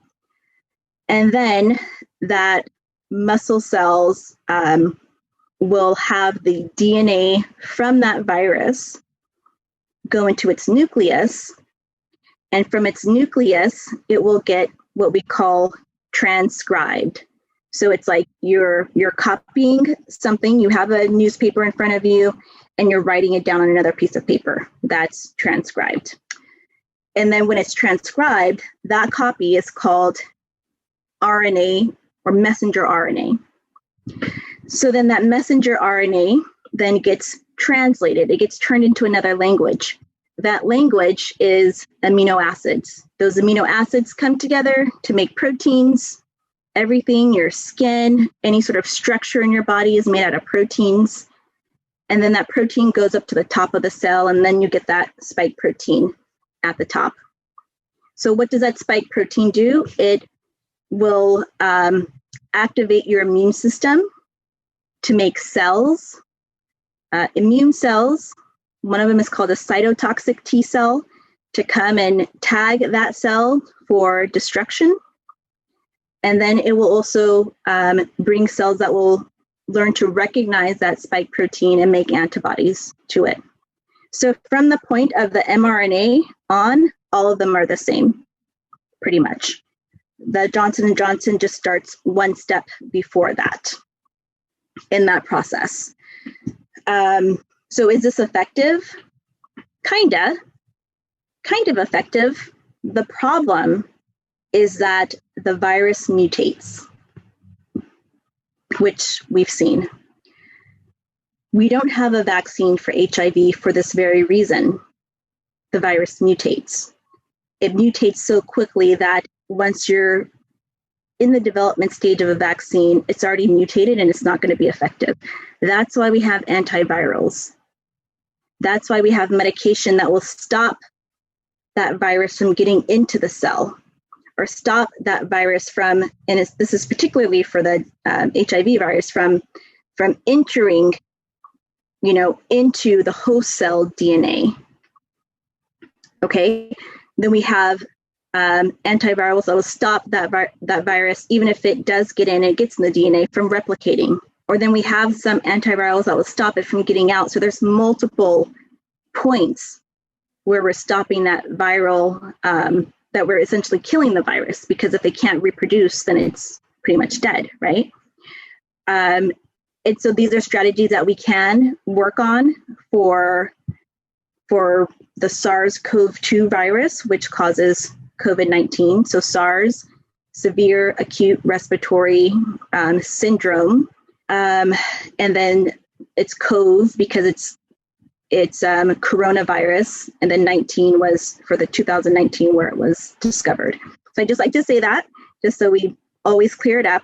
And so that's one of the challenges that we're going to see, and that's why we're already seeing that there are booster shots that are being made by Pfizer and Moderna. So to offer a third booster, looking at some of the variants, so it's going to be able to create antibodies against the variant. But how long are we going to do that? How long are we going to be chasing this virus, with new boosters and new boosters? For the flu shot, we know that the flu, that it also mutates and it changes, and we get pretty much a new flu virus every year, or even a couple in a year. So that's why we get the flu vaccine every year. The flu vaccine is not completely effective against covering all the different strains, but it's effective enough. So one of the questions that I had about the Johnson & Johnson vaccine was, is it really going to be one shot? Why did I ask that? Because most vaccines, if you want true immunity, you need 2 shots. And also because of my knowledge of the immune system, that you need to be introduced a second time to build that long-term immunity, not just the short-term immunity. And so Johnson & Johnson had a couple trials going. They've got trials going all over the world. One was looking at a 1 dose, which showed, 60 to 66% efficacy in South Africa and in England, and then about 74 in the US, where we didn't have the variants. And everyone said, it's not as efficacious. And well, if they would have given the second shot, it would have been more similar to Moderna and Pfizer. So I see in the future that they're going to offer another shot. And so one of the things I want to say is, when everyone is saying on the news, oh, this is 1 and done, oh, 2 and done, I would rather that the news media and everyone sort of took a more cautionary approach, an approach that says, this is what we're doing right now. Yes, it is a new virus. It can change. And we know, actually, like, that's the first thing we started saying when, among different physicians that I speak with, is that how are they going to create a vaccine for this virus that constantly mutates? It's the reason why we've never had a vaccine for it. But so we know this, we knew this. So I'm just saying, we knew this. This was like basic, second year medical school material that we know. And so, I guess perhaps then is when I sort of set myself up to expect that it wasn't going to just be one vaccine, And I wish that we would have taken that approach. And when you're talking about transparency, this is what I mean. So when I do presentations about coronavirus and the vaccines, I let people know these facts that, you might need another vaccine. And that's one of the common questions. How long will the immunity last? That's the other thing. If you don't get exposed again in a short period of time, or if you only get one dose of the vaccine, your antibodies might not last that long. Okay, and so again, we have to take a step back and really consider, what are we really pushing for right now? It seems like there's this push to get back to normal, this push to get the economy back on track, yet we're doing it at the expense and the lives of people. Because when you open up the restaurants, who's working there? They're undocumented. And how do I know? Because I have friends who are undocumented who work in those restaurants. Who's coming and cleaning your home, or who's coming and doing your yard work? What kind of normal do we want to go back to? And I will say this, since we're talking about normal, I'm actually sort of at the point where I'm saying I really don't want to go back to what was normal. I don't want normal. Normal was bad. Normal was bad in so many ways. It was bad in the sense that we lived in a society that allowed us to get to this point. How are we the most advanced nation in the world, yet we can let people die so easily? Honestly, I don't care how much money you have if you have a cold and bitter heart. For me, that's less than human. For me, that's not respectable. Yeah, no.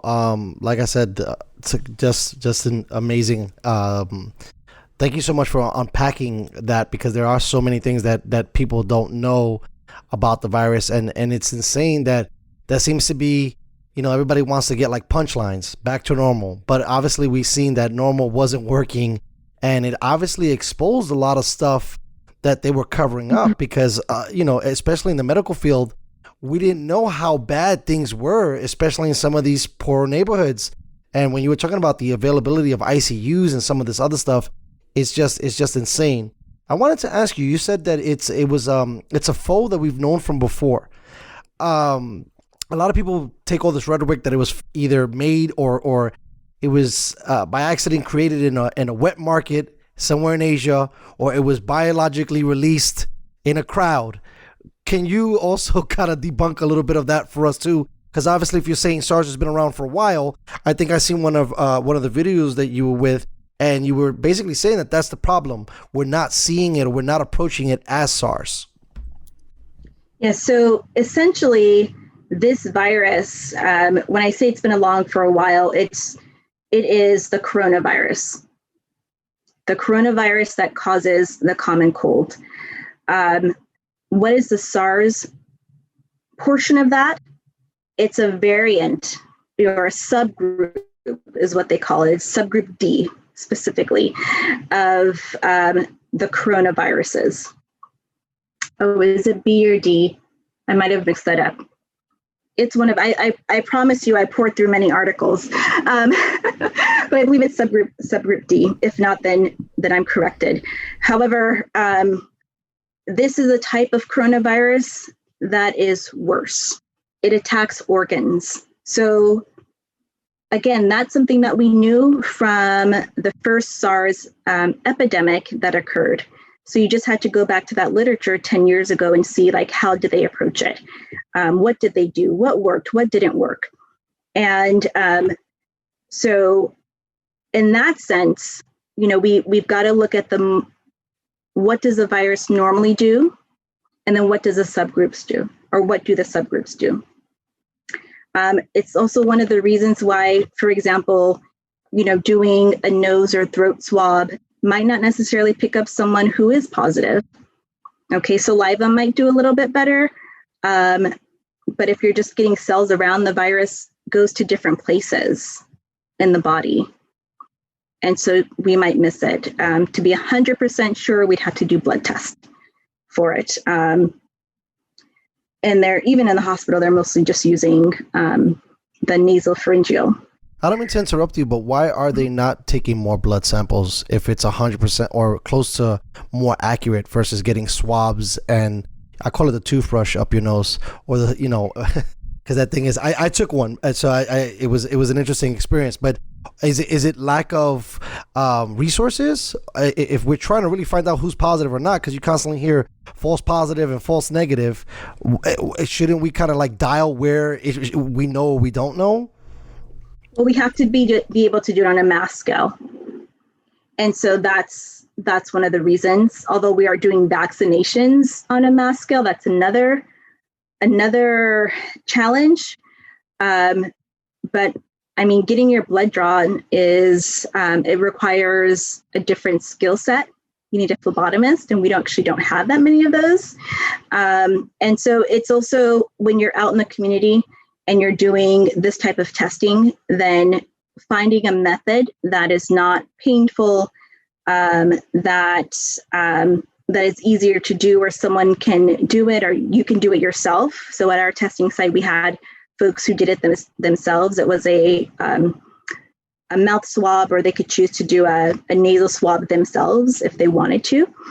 And so, like, that's why we're doing it on a mass scale. But yes, I'm just saying, to be completely sure, then a blood test will be the more definitive test where they would be able to find more. It's just like with HIV again. If you're out in the community, you'll normally do a cheek swab, and you'll be able to see if it's positive or negative. If it's positive, then they go get a confirmatory test or a reflexive test. And that will, which is a blood draw. And then that will tell them whether they have it or not. So what we're sort of doing now is we're doing more we do a rapid test. And if the rapid test is positive, then we then do a PCR test after that to confirm. So that's as sophisticated as we are able to be right now on sort of this, on a mass scale. But we're still not doing enough testing. Is the problem not availability, or we just don't have the resources? Because if we don't have, I forget what the term was, but if we don't have enough people to draw blood, then obviously we might be lacking in some of the facilities. Or is only that happening in more of the economic areas that are struggling? Like, in your opinion, what are some of the hurdles that we're not jumping over into getting more testing? Well, it's definitely access, and access. Oh, it's so redundant to say access that's accessible. So you have to have it in a format that people can actually utilize.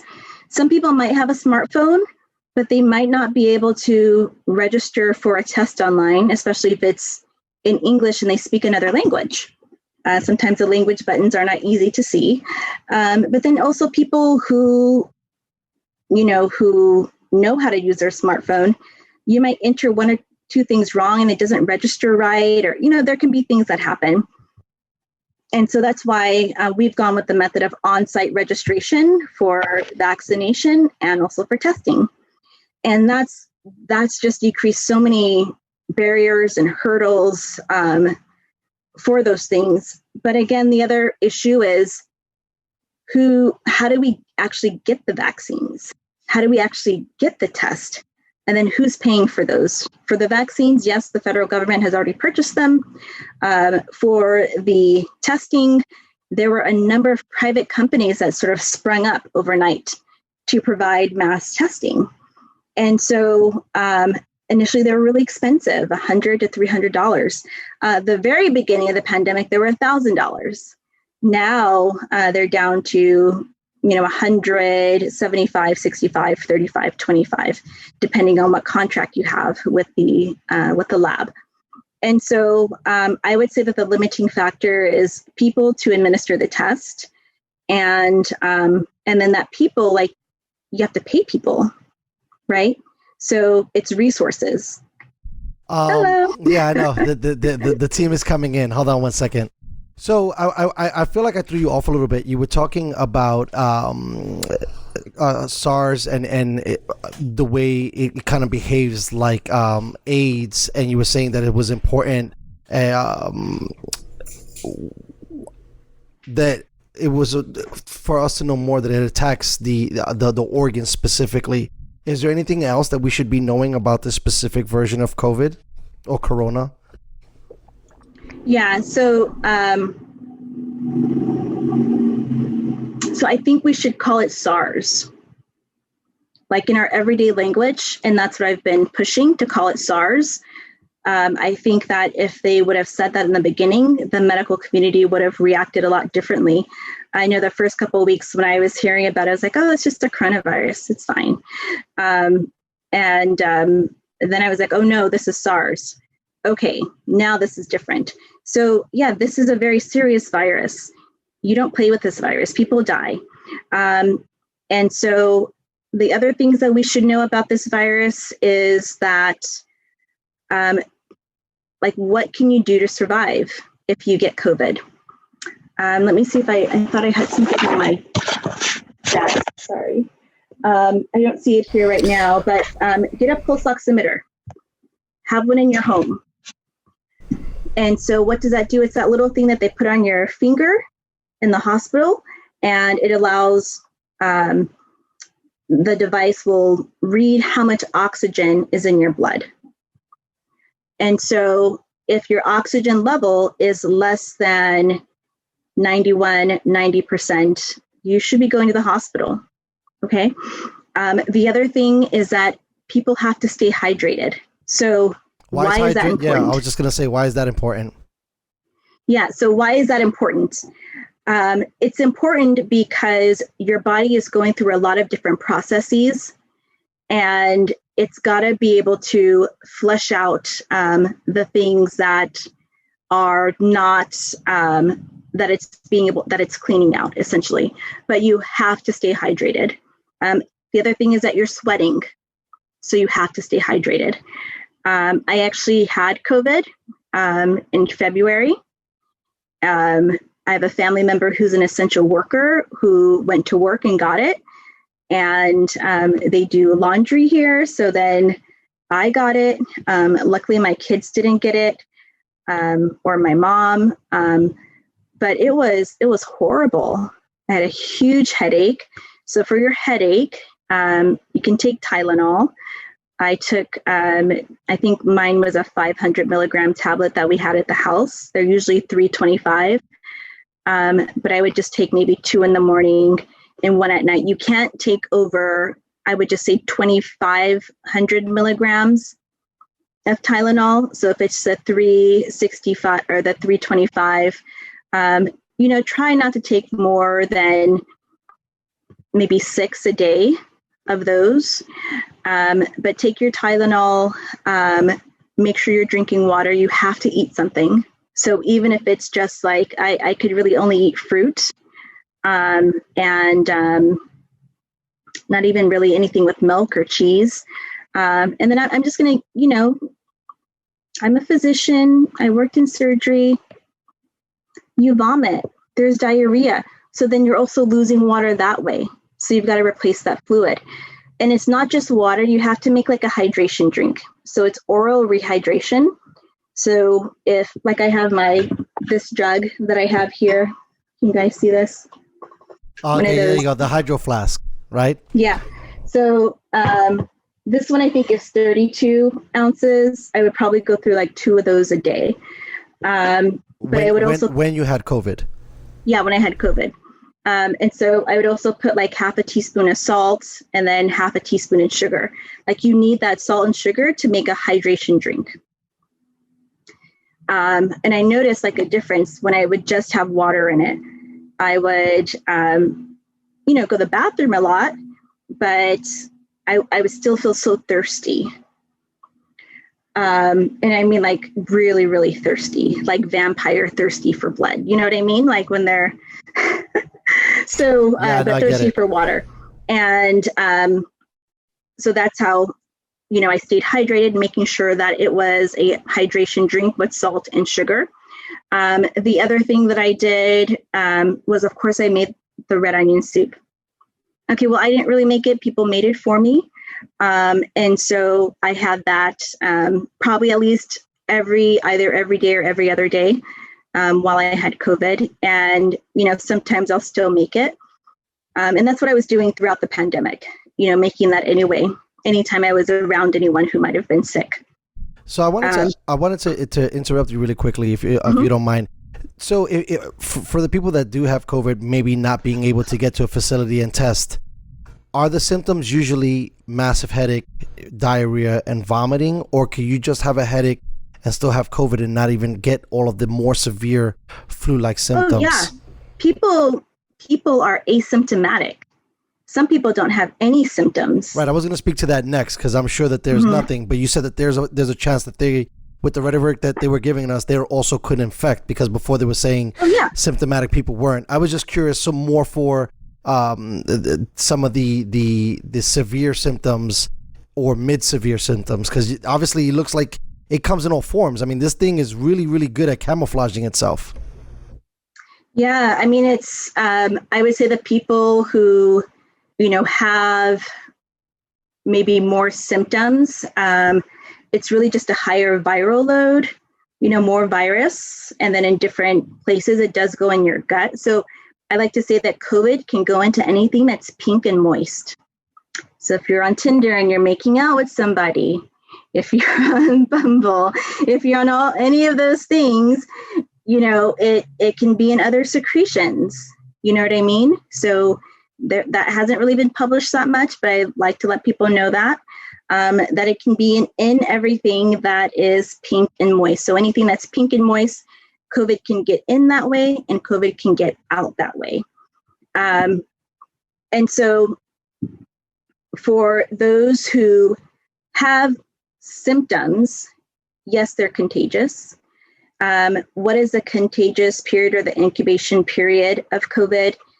You can be exposed to COVID and not have any symptoms for 2 to 14 days before you develop symptoms. And that's why sometimes if you get a test right after you were exposed, it won't come back positive, it'll come back negative.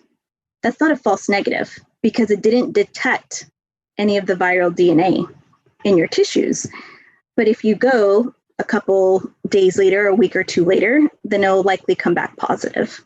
So that's why some people were confused. They're like, oh, it was a bad test. They said I was negative, and then I was positive. And it's really just sort of the cycle of, when the virus will get to that point where it's detectable in your mucous membranes.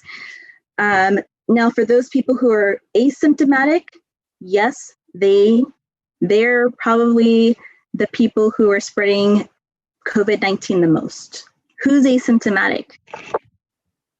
Those little cute kids. They're asymptomatic.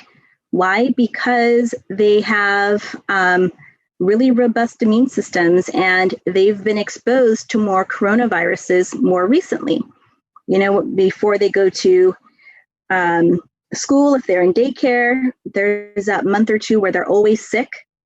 They've always got a fever. They've got like a fever for a year. Then after that, they're fine. No more fevers, no more getting sick. For other kids, they go to kindergarten and then they're sick the first month or two of school. They always have a runny nose, but their body is making, antibodies and making cells that will, kill the cells that are infected. So for SARS, or for coronaviruses in general, there's certain areas that don't change in the virus. And so those areas that don't change, you can have antibodies to those. And so usually the folks who are, under 18 right now will have a lot of antibodies. People who are dying, who are young, they likely have some undiagnosed condition, something that causes their immune system to be suppressed. Wow. I want to. So that's obviously good to know. There's a couple other things that I wanted to talk to you about, because you had mentioned earlier that obviously we know masks work. What are your thoughts on vigorously washing your hands and the social distancing? Is that also as powerful as a tool to use to combat this? Masks are more important than washing your hands and social distancing. that was really pushed in the beginning because of early studies that looked at colds and what prevents colds, washing your hands. That's sort of like in all of the textbooks, right? But if you wear a mask, that helps prevent you from, putting it in your mucous membrane space, and then also from breathing it in, because these are respiratory viruses. And so that's one of the main, we look at, what is a mode of transmission? How is it transmitted? So I wanted to, and it's respiratory. I wanted to interrupt you because there was a gentleman, I won't smash on him now. He said that when you wear a mask, the mask only keeps the germs to yourself. From what you just said right now, wearing a mask can help you keep it from giving it. I'm sorry, he said originally it protects you. Yeah, it only protects you from passing it on. You're saying that wearing a mask can also keep it from yourself as well? Yeah, it keeps you from getting COVID-19. Right. He said that it didn't. So that is not true. No, let's clarify. Right, that's what I wanted. Let's clarify what type of. Yes. Let's clarify what type of mask. So cloth mask. Again, when I promoted cloth mask, I recommended that individuals put another sort of barrier, like a filter, in them. You could even use a paper towel as a non-fabric filter that actually works to some degree, but then also putting something like an essential oil, clove oil, works really good at killing viruses. And so to put that on sort of the outside of the mask, just to provide some extra protection. But now we have access to N95, so we have access to surgical mask. All right, for surgical mask, technically it is one way, but you can wear one mask the normal way and then turn the other one inside out to provide better protection. But the best mask that everyone should be wearing right now is an N95 mask or a KN95 mask. And then folks are saying, oh, but there's a shortage in the hospital. No, there isn't. If we're able to make this much vaccine right now, like we have enough masks. It's just that people were stockpiling them and they're just not being made available because now they're more expensive because they're more in demand, supply and demand. And so, but we have enough masks to protect everyone. And in some countries, they give everybody a mask, every week. Yeah, that's what I was going to ask you as well. Can you reuse how long does the life of an N95 last? Because in the beginning, I was nervous and I'm like, I got to keep changing these things. But now I see people use them for a little bit longer. But are we using them for too long? Because now you're saying people get them once a week. I mean, there was people in the military that were friends of mine, and they said they just got one, and they were like the whole time that was the only mask they were given. So I don't know. In the hospital as well. Right. In the hospital, like they're like decontaminating them and giving them back to them. And overall, N95 masks were meant to be used once. That's why those little things break on the side. It's not made to be used. The original intention was not for it to be reused. So you can wash them. You can hang them in the sun to dry. UV light, yes. Okay, don't relate this to what the former president said. But there have been studies that have shown, and we already knew this. So I'm saying we already knew this. They didn't have to put it in the news, that a certain level of UV light will kill viruses. And when you say a certain level, what does that mean? That means I got to go suntan for 20 minutes? Like if you can break it down a little bit, how does that go? It's not your body. It's about materials. Oh, okay. Specifically. Right? Got you. Yes. Yeah. So materials, but not like, you're not going to take like a UVC lamp and, put it over yourself or something like that. But you can wash them. You can hang them out to dry.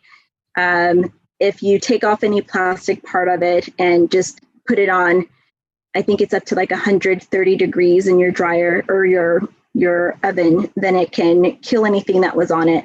So basically you want to kill whatever is on it.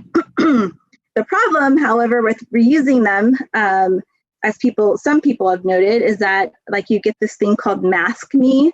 And I started getting that, like I reused a mask and then I started getting acne right here. And so my skin is just very sensitive to that. And so, I'm just using a new mask. or I'm putting it inside of a cloth mask. So I'll have a cloth mask and there's a space to put in another mask. And so I'll do that. And that will actually help the mask last longer.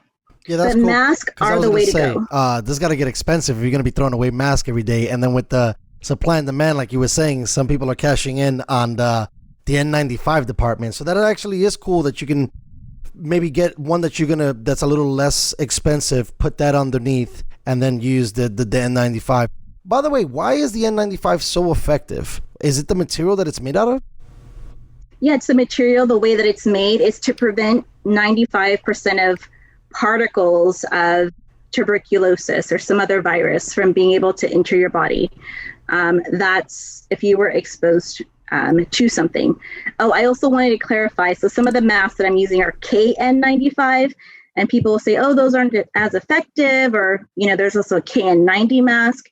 We actually did a lot of outreach, passing those out to the community along with cloth masks that were donated to us by like amazing people. Kavan Hall donated. Who else donated?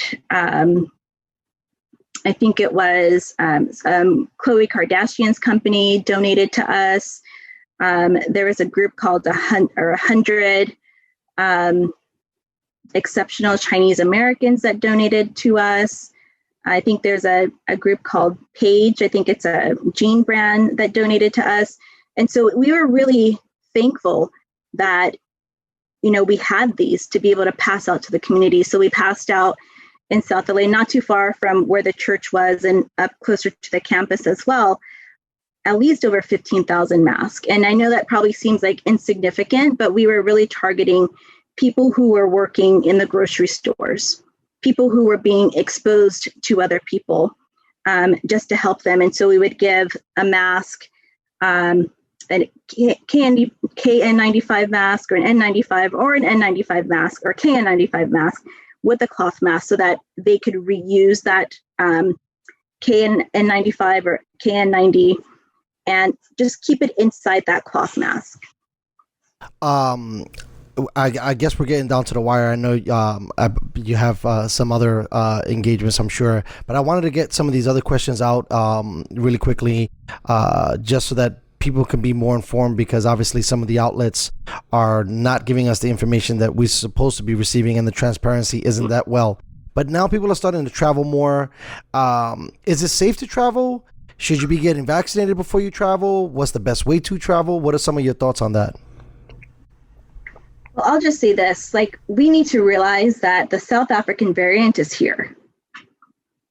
The Moderna and Pfizer vaccine and Johnson & Johnson vaccine do not hold up against the South African variant. What does that mean? That means even if you have a vaccination, it's going to be 6-fold less effective in helping you. Might it help you from, getting so sick that you go to the hospital and die? Yeah, but why put yourself on an airplane with recirculating air with so many people? There is a video I like to show people, especially when we're doing trainings, when we talk about the mode of transmission. Did you get to see that? It's nothing to sneeze at. I was just going to say, was it the nothing to sneeze at video? I checked it out for sure. But if you can tell us a little bit more about when you talk about this. Yeah, exactly. So in this video, it shows you that it's not only droplets, but there is sort of a current of warm air that the particles can float in. So then therefore, they can float up to vents. And so if you're working in an office building, and again, this is why I'm really wondering, why are they making people work in the office building?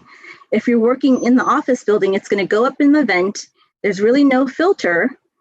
And then it's going to spread to everyone else. And that actually happened, for a number of people I knew. They were very much protected in their office, but they still got COVID with no other. And then it was like that whole area around them, everyone got sick, So we're still flirting with disaster potentially, with people now trying to get back to normal, everybody wanting to take spring breaks and traveling.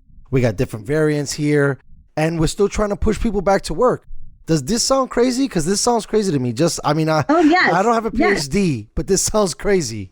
Like we're Yes, so I think we're moving way too fast. And I understand, folks say, oh, but, we're worried about the economy and we're worried about this and that. But you know what? Like, what do we need to survive? Like, that's what I've been saying this whole time. Like, what do we need to survive? Think about that and then focus on how can we help everyone who's sick. Like, I'm just still disgusted that we are not, focusing on those who are sick and who need help. If someone is an older person, they have to be taken care of. When you're older, you lose your thirst reflex. That means that someone's got to be sitting there, with the jug of water in their hand, making you drink. There was actually one point that I did feel so sick that I had to go to the hospital, but it was because I was dehydrated. And yeah. No, go ahead. I was just gonna say, is that something that we're overlooking? Hydration. Well, oral rehydration with the salt and sugar. Yes. Specifically, right. Yes. And so I'll just let you know what happened to me. And when you're sick, you just you're not thinking well. And it was pretty bad. I just had this really splitting headache. I was still doing work. I don't know why I did that. I just had to get stuff done. But we know why. We know why. You're just a hard worker. You can't take that out of some people. Doesn't matter. So, and my dogs are fighting in here. Stop it, guys. So anyway, I would sit up and then I would hear this, and it was essentially my, my body pumping blood up, to my head. And, we call that sort of orthostatic, hypotension. You stand up, you become hypotensive, and then your heart rate will raise and different things like that. Let me put these dots up. Come on. Okay, don't sweat it. Oh. But so essentially, I was really dehydrated, and I would hear this, and so I was like, okay, so my body's pumping blood up to my head. All right, so I need to get some water. Okay, but I'm really too tired to get water. Where's my water? It's all the way across the bed. There's, because when you have a headache, you want to be still. And I know when you're sick, you don't even want to move because you're afraid if you got comfortable for a second and you mess with it, right? Yeah, exactly. The uncomfort is just unbearable. And then I was thinking, okay, so what do I have to do to get more blood to my head? Oh yeah, that's right. I should lay down this way and put my feet up. And then I was going through all of this stuff in my head. And then, and I called my friend, and she's a physician, and she said, "Are you staying hydrated?" And I was like, "Oh yeah, okay." And then, but it was just I was feeling so sick because I was so dehydrated. And she was like, "What's your pulse ox? What's your heart rate? What's your respiratory rate?" So we're going over this on the phone, and I'm telling her everything. And she's like, "Okay, just make sure you stay hydrated. Take Tylenol, and other things: zinc, vitamin C, vitamin D. And then if you start getting really sick, of course, go to the hospital." And so my pulse ox was actually low. At one point, my heart rate was up to, it's 138. Of course, it's normally low, in the 80s. And then my oxygen saturation dropped down to 93, 92. And I was like, what is wrong with me? What is going on? And so that's when I talked to her, and she's like, you need to make sure that you stay hydrated. And that's really all I did when I was sick. I couldn't eat anything. Anytime I would eat something, I would feel so nauseous that I would, want to throw up. And that's because the virus attacks your intestines. What did I say? Pink and moist, right? That's pink and moist. So basically everything inside the body. Yeah. Right? Pretty much. Well, but that's why everyone goes, that's why people go into multi-system organ failure. I actually have a dear friend who I love tremendously, our kids were in the same class, and she passed away from this, and she was young, and she had it, she got better, and then she went into multi-system organ failure because the virus just kept, multiplying and attacking her organs.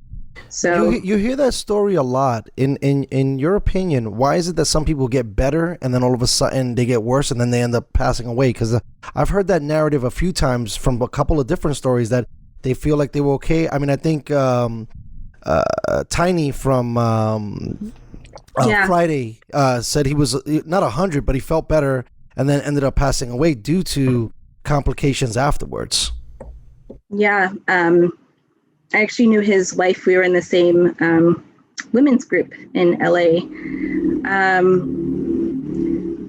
But there's different phases that the virus will go through. So you might have been exposed to it and you might not have cleared all the virus. And then the virus goes into a stage that's called, it's sort of like a hibernation stage. It's replicating, but it's not being released. So I think what's happening with people is that the virus is going into this, what we call lytic stage, where all the virus is released. And then they've already built up some antibodies, T cells that are like, oh yeah, I remember you, I'm gonna kill you. And so like, if you want to talk about war and like street stuff, like you just study the immune system, like it's crazy. There's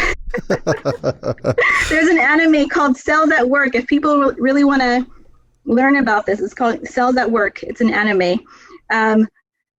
But essentially, what then happens is that the immune system will attack, and then it can also attack, the organs that it's in. And then plus, when it goes to that lytic stage, it's bursting open cells. And so when you burst open a cell, then you get all of your normal everyday immunity that comes, and it's going to do what it's going to do, but you can get sick really, really fast from that. And so that's one thing I think could happen.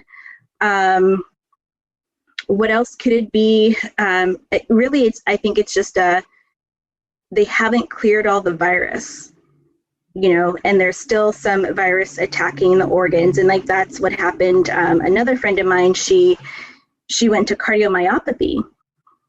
She got, so the heart, sort of, becomes weak. It can't pump well. And that's because, either, the virus essentially, destroyed too many cells, or the immune system came and saw the virus and started attacking and killing cells. So essentially what you have is you have cell death. And when you have cell death, the body, if it's too much, it just shuts down.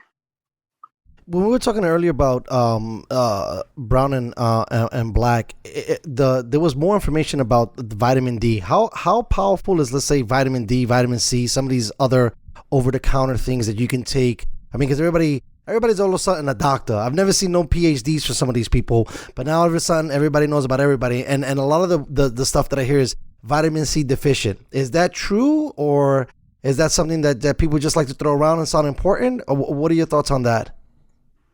Yeah, I think that there were some studies initially, and this is what happens. They'll find something and it'll go on the news, and then everyone will say, we want to do this. Okay. It's just like when they went on the news and said everyone needs to buy toilet paper, when, like, I don't know why they said that.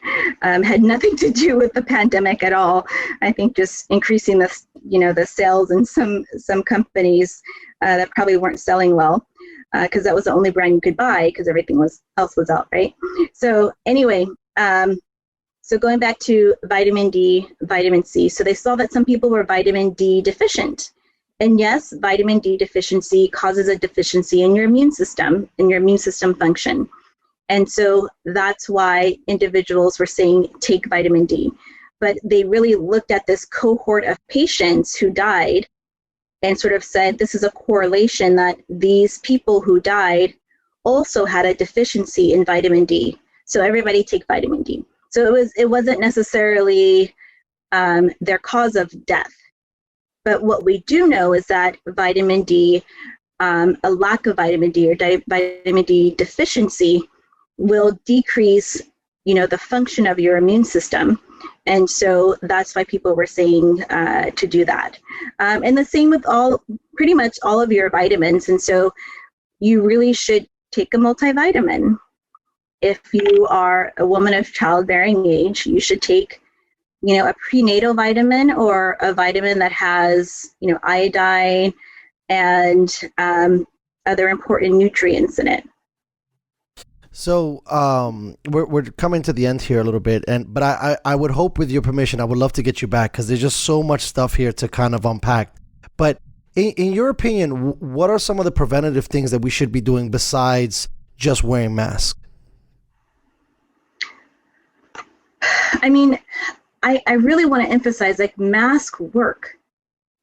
Masks work, and you have to wear it correctly. Wearing it down here doesn't work. That is starting to aggravate the heck out of me. I'm like, boss, you're not doing it right. And potentially you could be spreading or getting, I don't know.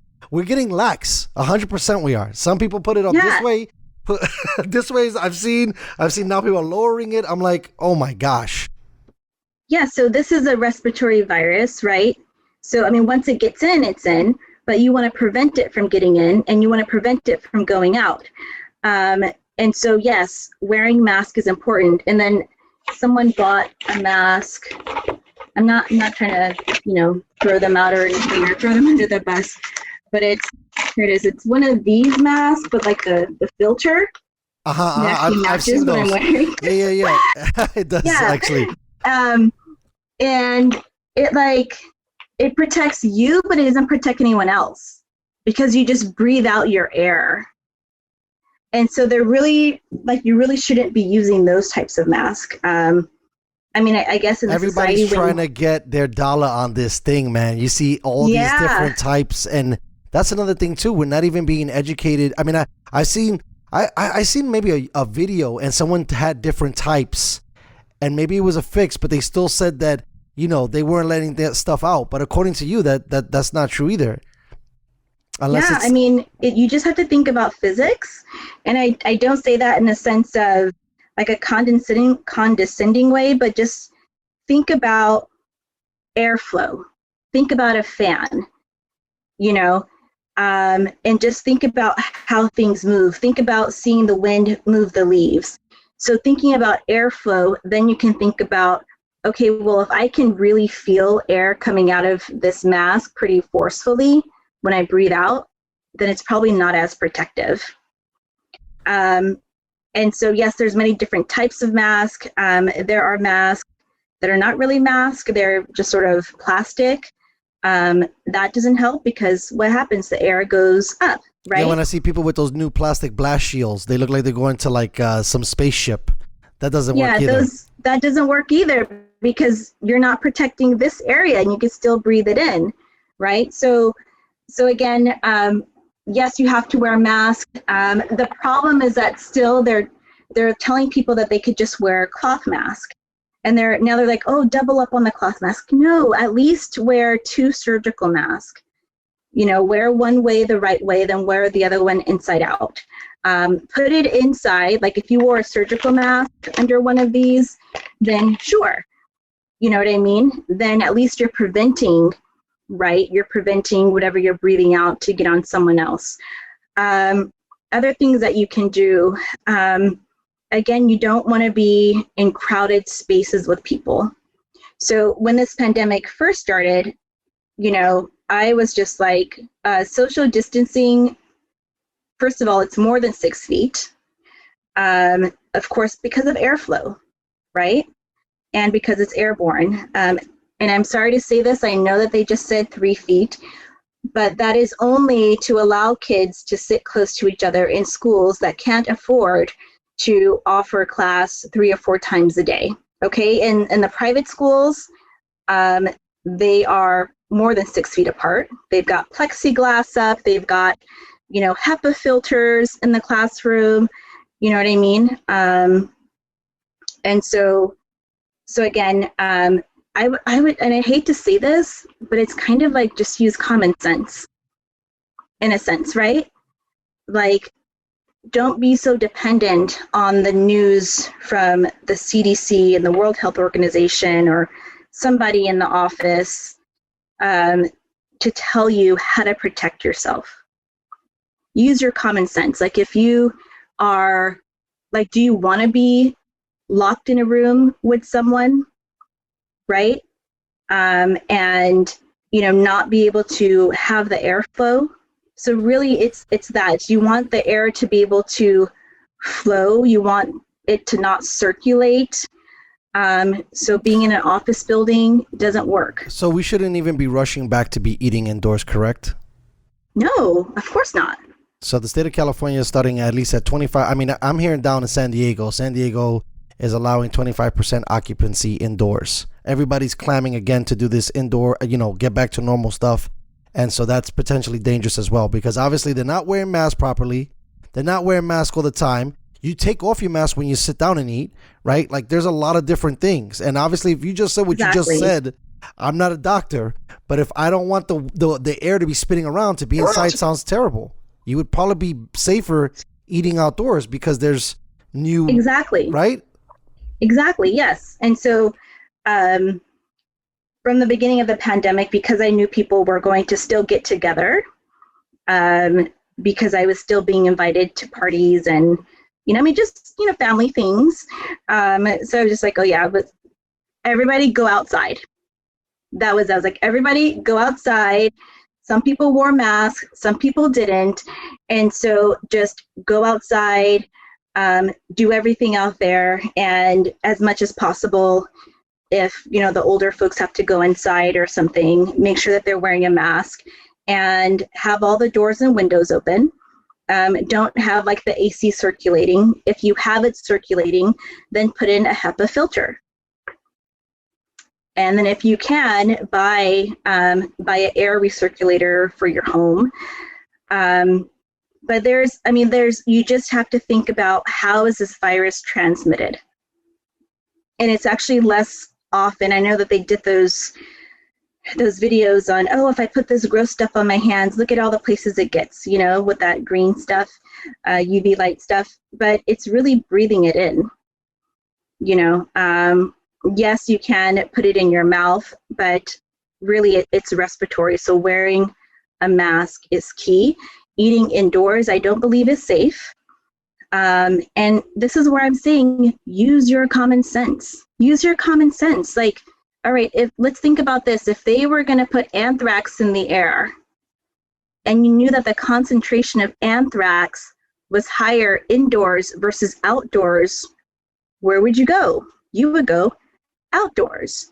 So what's indoors? More people in the kitchen, more people at cash register, more people inside, okay? If there's like absolutely nobody inside, maybe, but you still want to sit next to a window, right? But honestly, that's why I'm saying, like, this is why this pandemic has gone on for so long. It's because we haven't learned yet. We want to keep pushing and pushing and pushing to get somewhere when we haven't done the basic things to keep everyone safe. And unfortunately, you know, I don't like to say things that are negative, to be like a downer, but the way that my brain works is that I look at different scenarios and sort of play them out in my mind. It's like, what's his name? Dr. Strange, where he looked at all those different scenarios, right? So my mind does that. I was like, oh yeah, that's what I do.